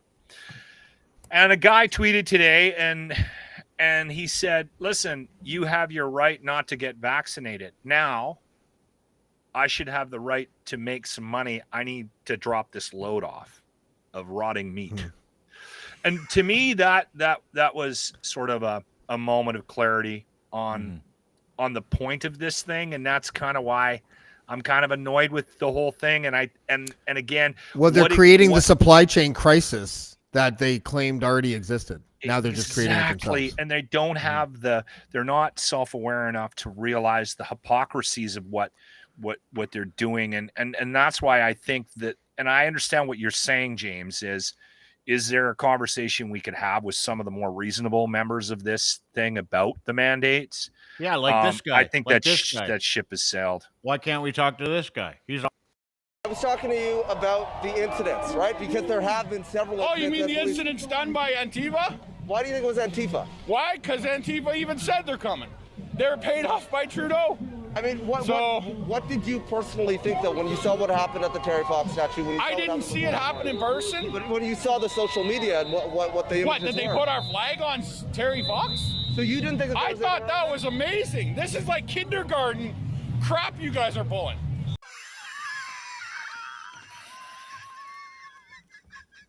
You know, I couldn't see that video. I could only hear the audio. Yeah. But the part he said about Terry Fox was confirmed by my buddy. So yeah, I know. I know, man. Fuck, those guys got to slow down. Everybody's got to fucking slow down. Just slow down, everybody. It's not that I big wish of a there deal. was somebody that was tasked this weekend to go out there and interview people and put together a reel of like 100 people saying really nice, non-combative, non-shitty things. Because I think that they existed, and I don't think anyone is. I think it would have been harder to find that than it would have been to find the Aprils. I don't think so. I think that's a funny anecdote, but I don't think so. I don't think, like, I mean, yeah. I think you're right. I think there were a collection of people there that have some legitimate point, and there are some. That's the frustrating thing, James. That's what we keep coming back to. There's a lot of common ground here. But the right wingers do this all the time to us. The right wingers do this to protest all the time. The only thing that they'll care about the protests, about the officer killing the black kid, was the fucking looting, and they'll just focus on the looting as if it was the only thing that mattered because it was the biggest thing and it was the easiest thing to look at. And if you have a protest where no violence, no injuries, no arrests happen, it's a success. I don't give a fuck what your parameters are. That should be your parameters. And so if we're only looking at the swastika flag on that guy or the piss bag on that guy and whatever the fuck over there, I don't know. I think we're doing the same thing. I think we just hate the issue so much that they stand for it, that we are so blinded by it, that we're doing the exact same thing Republicans do when Black Lives Matter protests and there happens to be looting afterwards. I think we're doing the same thing. The Black Lives Matter thing was about a guy whose neck was kneeled on for like 9.5 minutes and murdered on television. And that was I wasn't talking about that specifically, but okay. No, I know that, but it was about racial authority. It was about real oppression. And there's a different approach to how it's covered too, though. Yeah, but this one was covered, and it was covered and allowed to happen in the States. They were snatching people off the streets and taking them to undisclosed locations and beating the shit out of a group of desperate people who were looting because they're fucking tired of cops killing black people. Like, it's very different. I think the same thing. It's this false equivalency conversation every single one of these douchebags wants to have, where they're like, oh yeah, well, what about George Floyd? I'm like, are you fucking joking right now? And the other one was like, oh, the Terry Fox statue, eh? Yeah, no problem with Sir John A. Macdonald being decapitated downtown Toronto. And I'm like, he instituted death camps for Indigenous people. It's a little bit different than Terry Fox that motivated an entire country to beat cancer. Like, let's fucking talk about the facts before any of these people open up their mouth. And they never do. And that's why you can't have a conversation with them, because you go, okay, well, tell me about it, which I do on Twitter all the time. Do tell. Tell me more. Not one response. It's just a fuck you. Like, that's all it is. It's all we've seen. Like, have you seen an intelligible, normal person go, let's sit and have a chat about this? I haven't. Not one. I'm not defending their views or anything, but I am saying that, like, in the last year and a half, we have been relentlessly mocking this group of people. I would probably say fuck you if I was one of them too, after a year and a half of that. I'm just saying. I'm not saying that they didn't deserve it sometimes, but I think that's part of the reason why we are where we are, James. But I mean, and you're not wrong. You're not wrong, and that's why this thing happened this weekend, because of that, right? But we're all frustrated, and we're all showing our frustration in different. I have a theory that if everybody got vaccinated, just hear me out, the entire country got vaccinated, we wouldn't be where we are right now. Wow, that's a bold my prediction. theory. So, I'm well done, sir. Well done. 140. Yeah, and that's just a theory of mine. It's a good one, right? I like that one. But then you gotta muddy the waters with fucking myocarditis and it's just like, it's all, you know what it is? It's flares. Like always, it's always just been flares to. I have take a hypothetical. Away from the real thing, right? What's that? What would you do differently, either one of you, if we were put back into February 2020 and all of this was just about to happen again, and we have the knowledge that we have now? How would you operate differently? I feel like I operated pretty well. I don't know that I would do anything differently. I think that I'm turned off by the same things, which is just a lack of values, and that's all I see here. And maybe not you personally, but overall, what do you think should have been done differently? I don't know. I mean, it's easy for all of us to say that, right? Like, it's easy for all of us to sit here. Like, we get caught up in like messaging and stuff. We're coming to the end of it, which is why this is a decent conversation. But we get caught up with the messaging and how terribly we've all been mandated. We've all been vaccinated, or we've all been forced to sit through vaccine and pandemic restrictions. All of us, 100% of us. We identify with why people are angry. We're angry. Wow. I've had to manage it differently, right? So I think individually you're seeing the manifestation of a lack of tools to be able to manage hard things. That, if you really want my honest opinion, like I can sit here and go, they're dumb fucks, but let's qualify dumb fucks. 90% of us seem to have no problem being able to respond to life properly, right? We do it for other people. We do it for ourselves. We do it for our families. We've seen countless videos of the dude that was going, I've lost everything. I got nothing left to lose. We've seen a lot of that. Those people responded to this very poorly. I mean, we know that, right? Yeah. And that's the difference, is that 90% of people in this country responded to this for themselves in their better interest for others. 10% are refusing to respond to this with any kind of constructive, any kind of like normal intellectual discourse, like zero. It's pound and pound and pound. And that's why they have to create all this theater, because they're incapable of having that conversation, right? And that's why I say they're dumb. Because smart people sit back and go, you know what? I have the ability to intellectually and emotionally manage this. People who do not, and this is who I got vaccinated for. I say this all the time. I manage every single one of these with the knowledge in the back of my head that they're our most vulnerable because they don't get it. So that's why I got vaccinated. I like pointing out the behaviors and the values of certain people that are involved in this.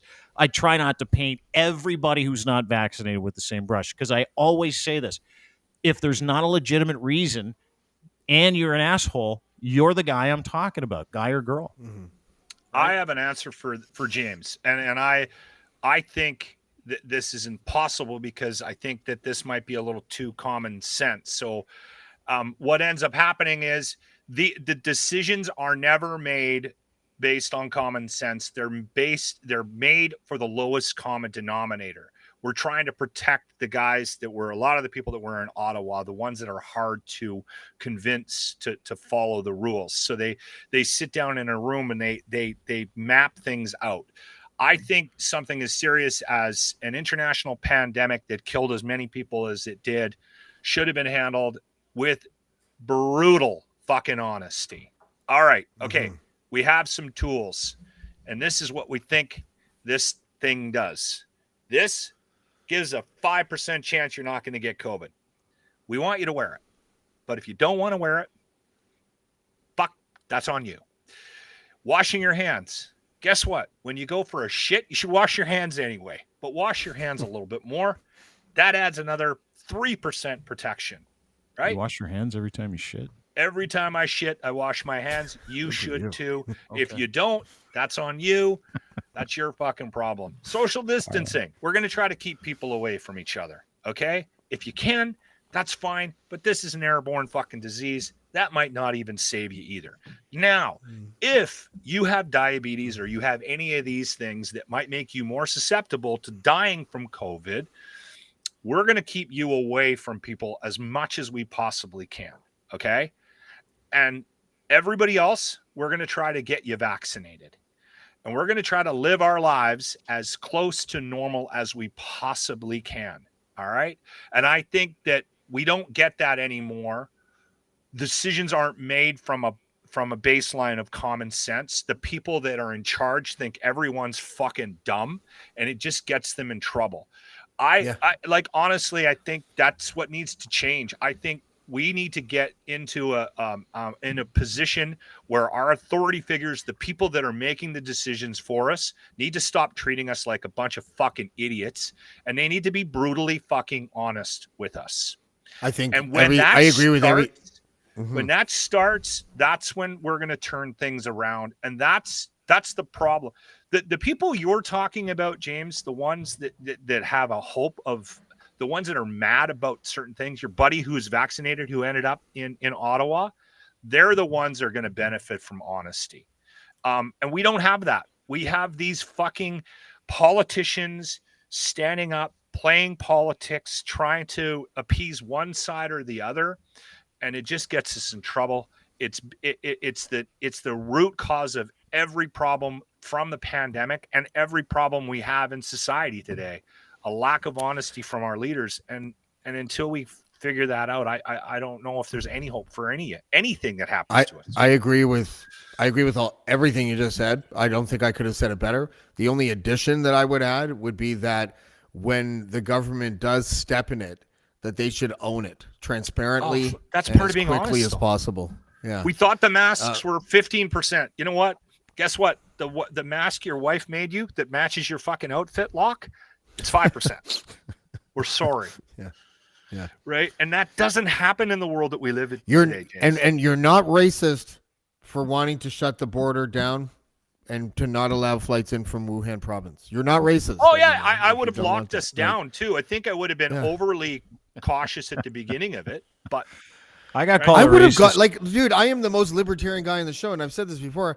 I would have locked us down by locking us the fuck down. I would have been like, you got 48 hours to get your shit in order, and then you're indoors for 3 weeks, motherfuckers, and that's it. None of that's this what they like did in China. None of this 4 million people, essential workers driving around, spitting out of their trucks. Yeah, but they locked them down with bamboo sticks and severe beatings. Right? Yeah, we'll do it with beer and marijuana. Oh, there's so many more creative ways you could have handled this stuff. I go back to, like, can you guys be pals? Here's a question at the end of this, and then we'll wrap it up. Can you be pals with any of your friends that went off the deep end when this is over? I can't. I lied to a friend of mine today about a gathering we have coming up. It's in April. I said it was in August. Because I don't want him at that thing. Best part is, you could just tell him, oh, yeah, it was in August. You must have got confused because of the A. And he was just like, yeah. That's why I picked August. Yeah. How did you know, James? I don't know, man. It was the next month. He goes, hey, when's this event? You know? I'm like, I just had a feeling, man. Then I got a text from a buddy on that group. He goes, it's in April. I went, I know. It's in August. No. Shh. You, Jamesy? You feel that way? Like, can you respect? I mean, listen. Yeah, I can't. Listen. I the good news is that often, like, I had friends that went deep down, like the 9/11 rabbit hole, for example, and they came out the other side. It took them a while, but they came out the other side. I mean, I think I could, because I think that because I just happen to know these really, albeit anecdotal, examples of really smart people who really were suspicious about the vaccines and the mandates. And it threw me for a loop, because normally you would stereotype these individuals as being, well, they were dumb to begin with. So of course this was going to really bring out the dumb in them. But I know people that were like self-made, wealthy, smart, educated people, really good moral center, moral center. And they fucking just went all in on the fact that these pharmaceutical companies can't be trusted. And I was like, I don't know. It's kind of a mystery. Which we agree. We agreed on all these things. We all like all the things that they're saying. And it's like that. It's like that person in your family that acts like a tool, and everybody's like, well, no one's going to do anything. It's like that kid that always acts like an asshole, and he's like, he always gets picked last for class, and then he goes home and he complains. He's like, always get picked last for class. You know what my dad told me when I came home and told him that? When I was a kid, I'm like, always get picked last in gym class. I was in the 3rd grade. I'll never forget it. You know what he said to me? Quit being a dick. That's good advice. And then you know what he said to me? That advice? He goes, son, and I'll never forget, I'm 3. Well, what do you mean don't be a dick? Like, quit being an asshole in school, and people will like you, and then they'll pick you not last for your school team. I'm like, okay. And then you know what he said to me? He goes, son, if one person has a problem with you, chances are it's 50-50. If everyone has a problem with you, chances are you're the issue. That's kind of what we're dealing with here. I needed your dad. And you just needed a dad, bud. But wasn't your dad at the time like a radical Christian? I don't know. What if he was? Okay. Just saying, because what if everyone was pointing at this one guy and that guy was just Jewish? No. Like, he was right, dude. And and it's like the common sense like that and the philosophy of life that I live by, where it's like, all these things are great and stuff. Like, let's learn and listen and stuff. You can't listen to crazy. You can't listen to people who legitimately have a problem with everything. Again, Jimmy Blundell. calls them cave people, citizens against virtually everything. What we're dealing with here isn't just dumb. It's just people who are so angry that the world is changing and they have no idea how to fucking figure it out. And so they just rage like a temper tantrum child. That's what we saw in Ottawa this week. There's a lot of that. There was a lot of that there this week. And even James, you have to admit, and unfortunately, that's the cream that rises to the top when we're covering this stuff. You're gonna focus on that. And I'm not trying to defend how we've treated the trucker convoy because it is what it is. But there is no other way we would have handled the coverage of this based on what I saw.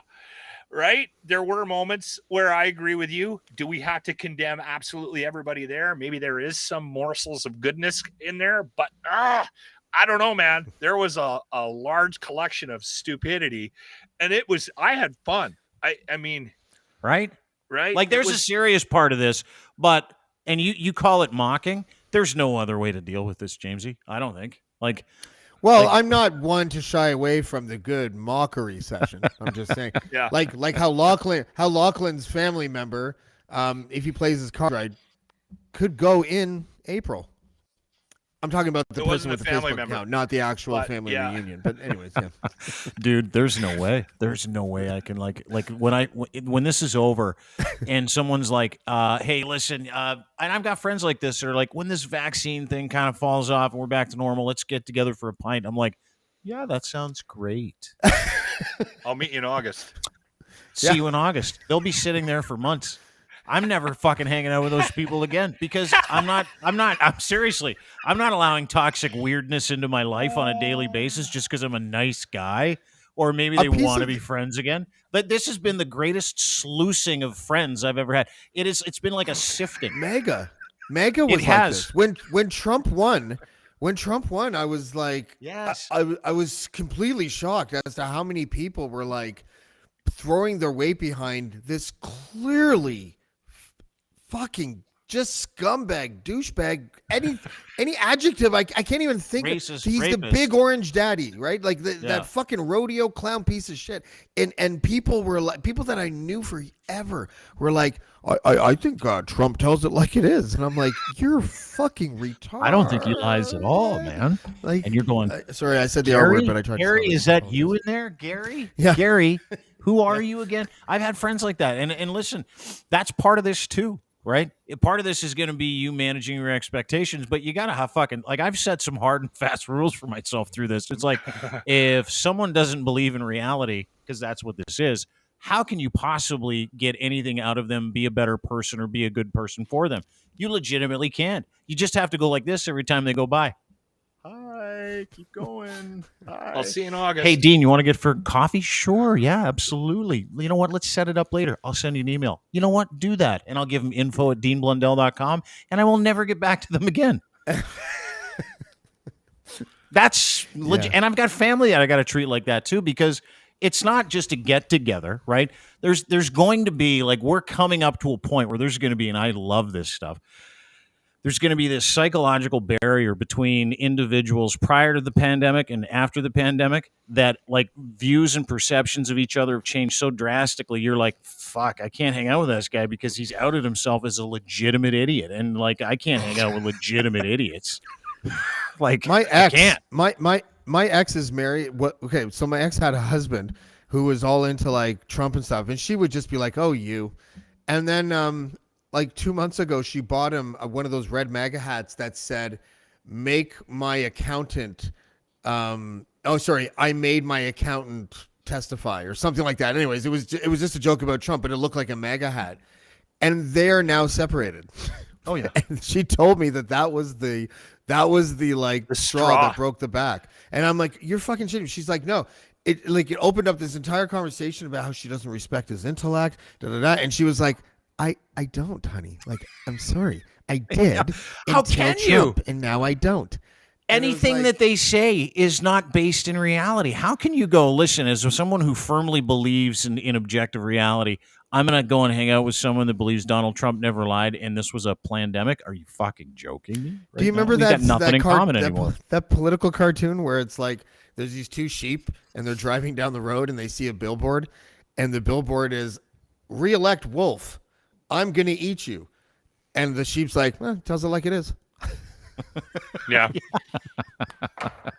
I had an ongoing email. I just deleted them all with this guy named Pistol Pete, who was full on the Trump thing and used to phone and scream at me whenever he thought that I was propagating fake news. So we ended up blocking him, but then he got my email, and then we had this like a year and a half thing, and then he threatened me, and I offered to meet him at the front door of the radio station, and that was that was the guy? Pistol Pete, yeah. But you told me you went to fight a guy once about 2 years ago downstairs over the Trump thing. Yeah. He was, when Trump lost, he went off the rails. Couldn't believe it in Canada. Yeah, and I counted. I had 116 emails from him, and most of them I responded to, but I was just having fun.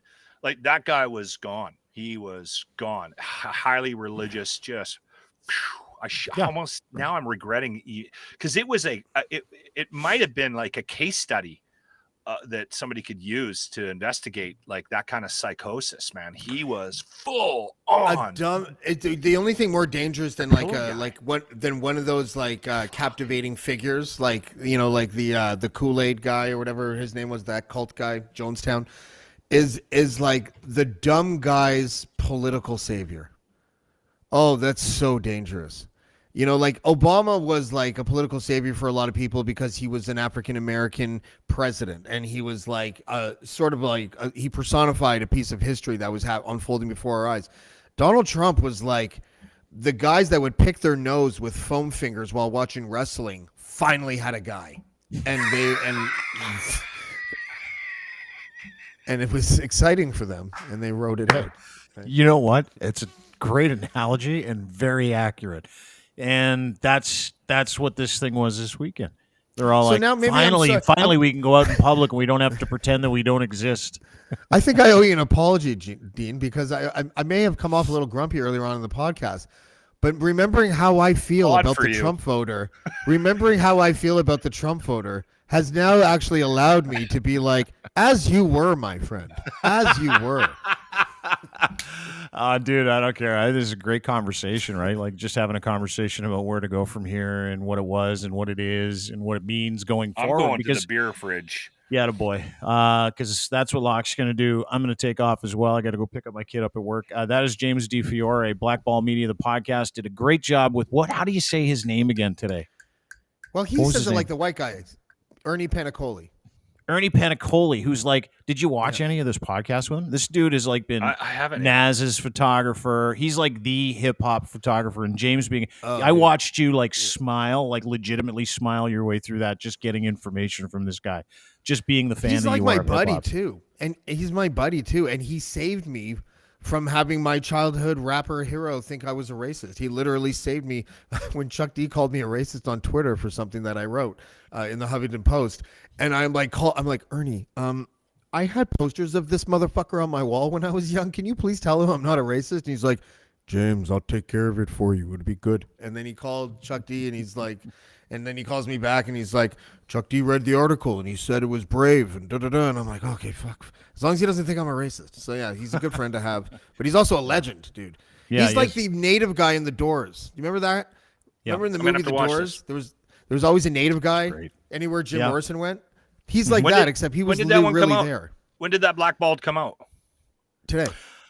Okay, he did a live today. It was great. And he did one yesterday with Terry Molesky, or a couple days ago with Terry Molesky. That was great too. And you've got Sean Avery Thursday, I believe. Thursday. Yeah. Dude, you're really doing a good job of avoiding your wife. Nice. Yeah, dude, I'm ranked number 88th in whatever fucking ambiguous category they have me in for Don't podcast question rankings. Congratulations. I won't. Congratulations. Yeah. Yeah. Anyway, go watch a Black Ball the podcast. Hit subscribe wherever you get your podcast. Thanks, brother. It's great to see you.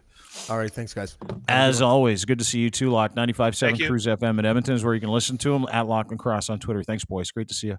The lads, that's it for us. Have a great day, everybody. We'll see you tomorrow. Really appreciate you being here today. We're going to move on from this content now. Today was kind of D-Day. I really don't give two fucks what these guys do. This is about you and me and trying to figure out what the new normal looks like. So let's all figure that out together.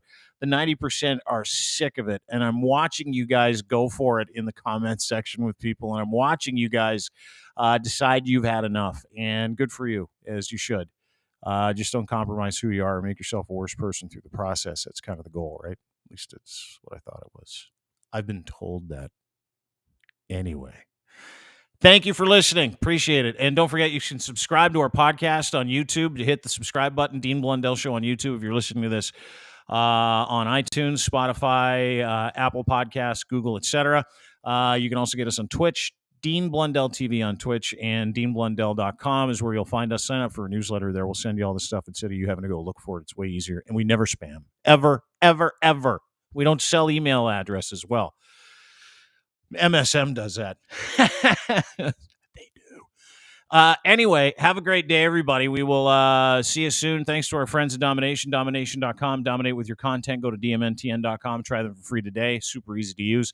Also, Ed's Fine Imports and his Gitch. We use his Gitch. You should too. Luxury boxer briefs, pouch in the front. Canadian made by a friend of mine who's a good fashion Canadian. He loves you, and he wants you to buy his underwear. Go to edsfineimports.com. Promo code GITCH3. That's your promo code, and use it. He'll send you a free pair of underwear if you do that. Nice guy. Give the gift of Gitch with Gitch3 at edsfineimports.com.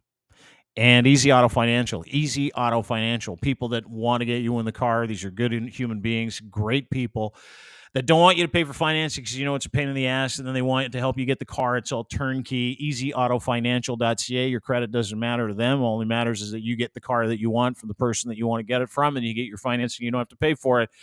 No obligation either. Go sign up at EasyAutoFinancial.ca. Thank you all for being here. Really appreciate it. I think that's it. I don't really have anything else to say.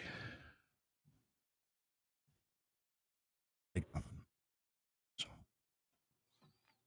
see you later.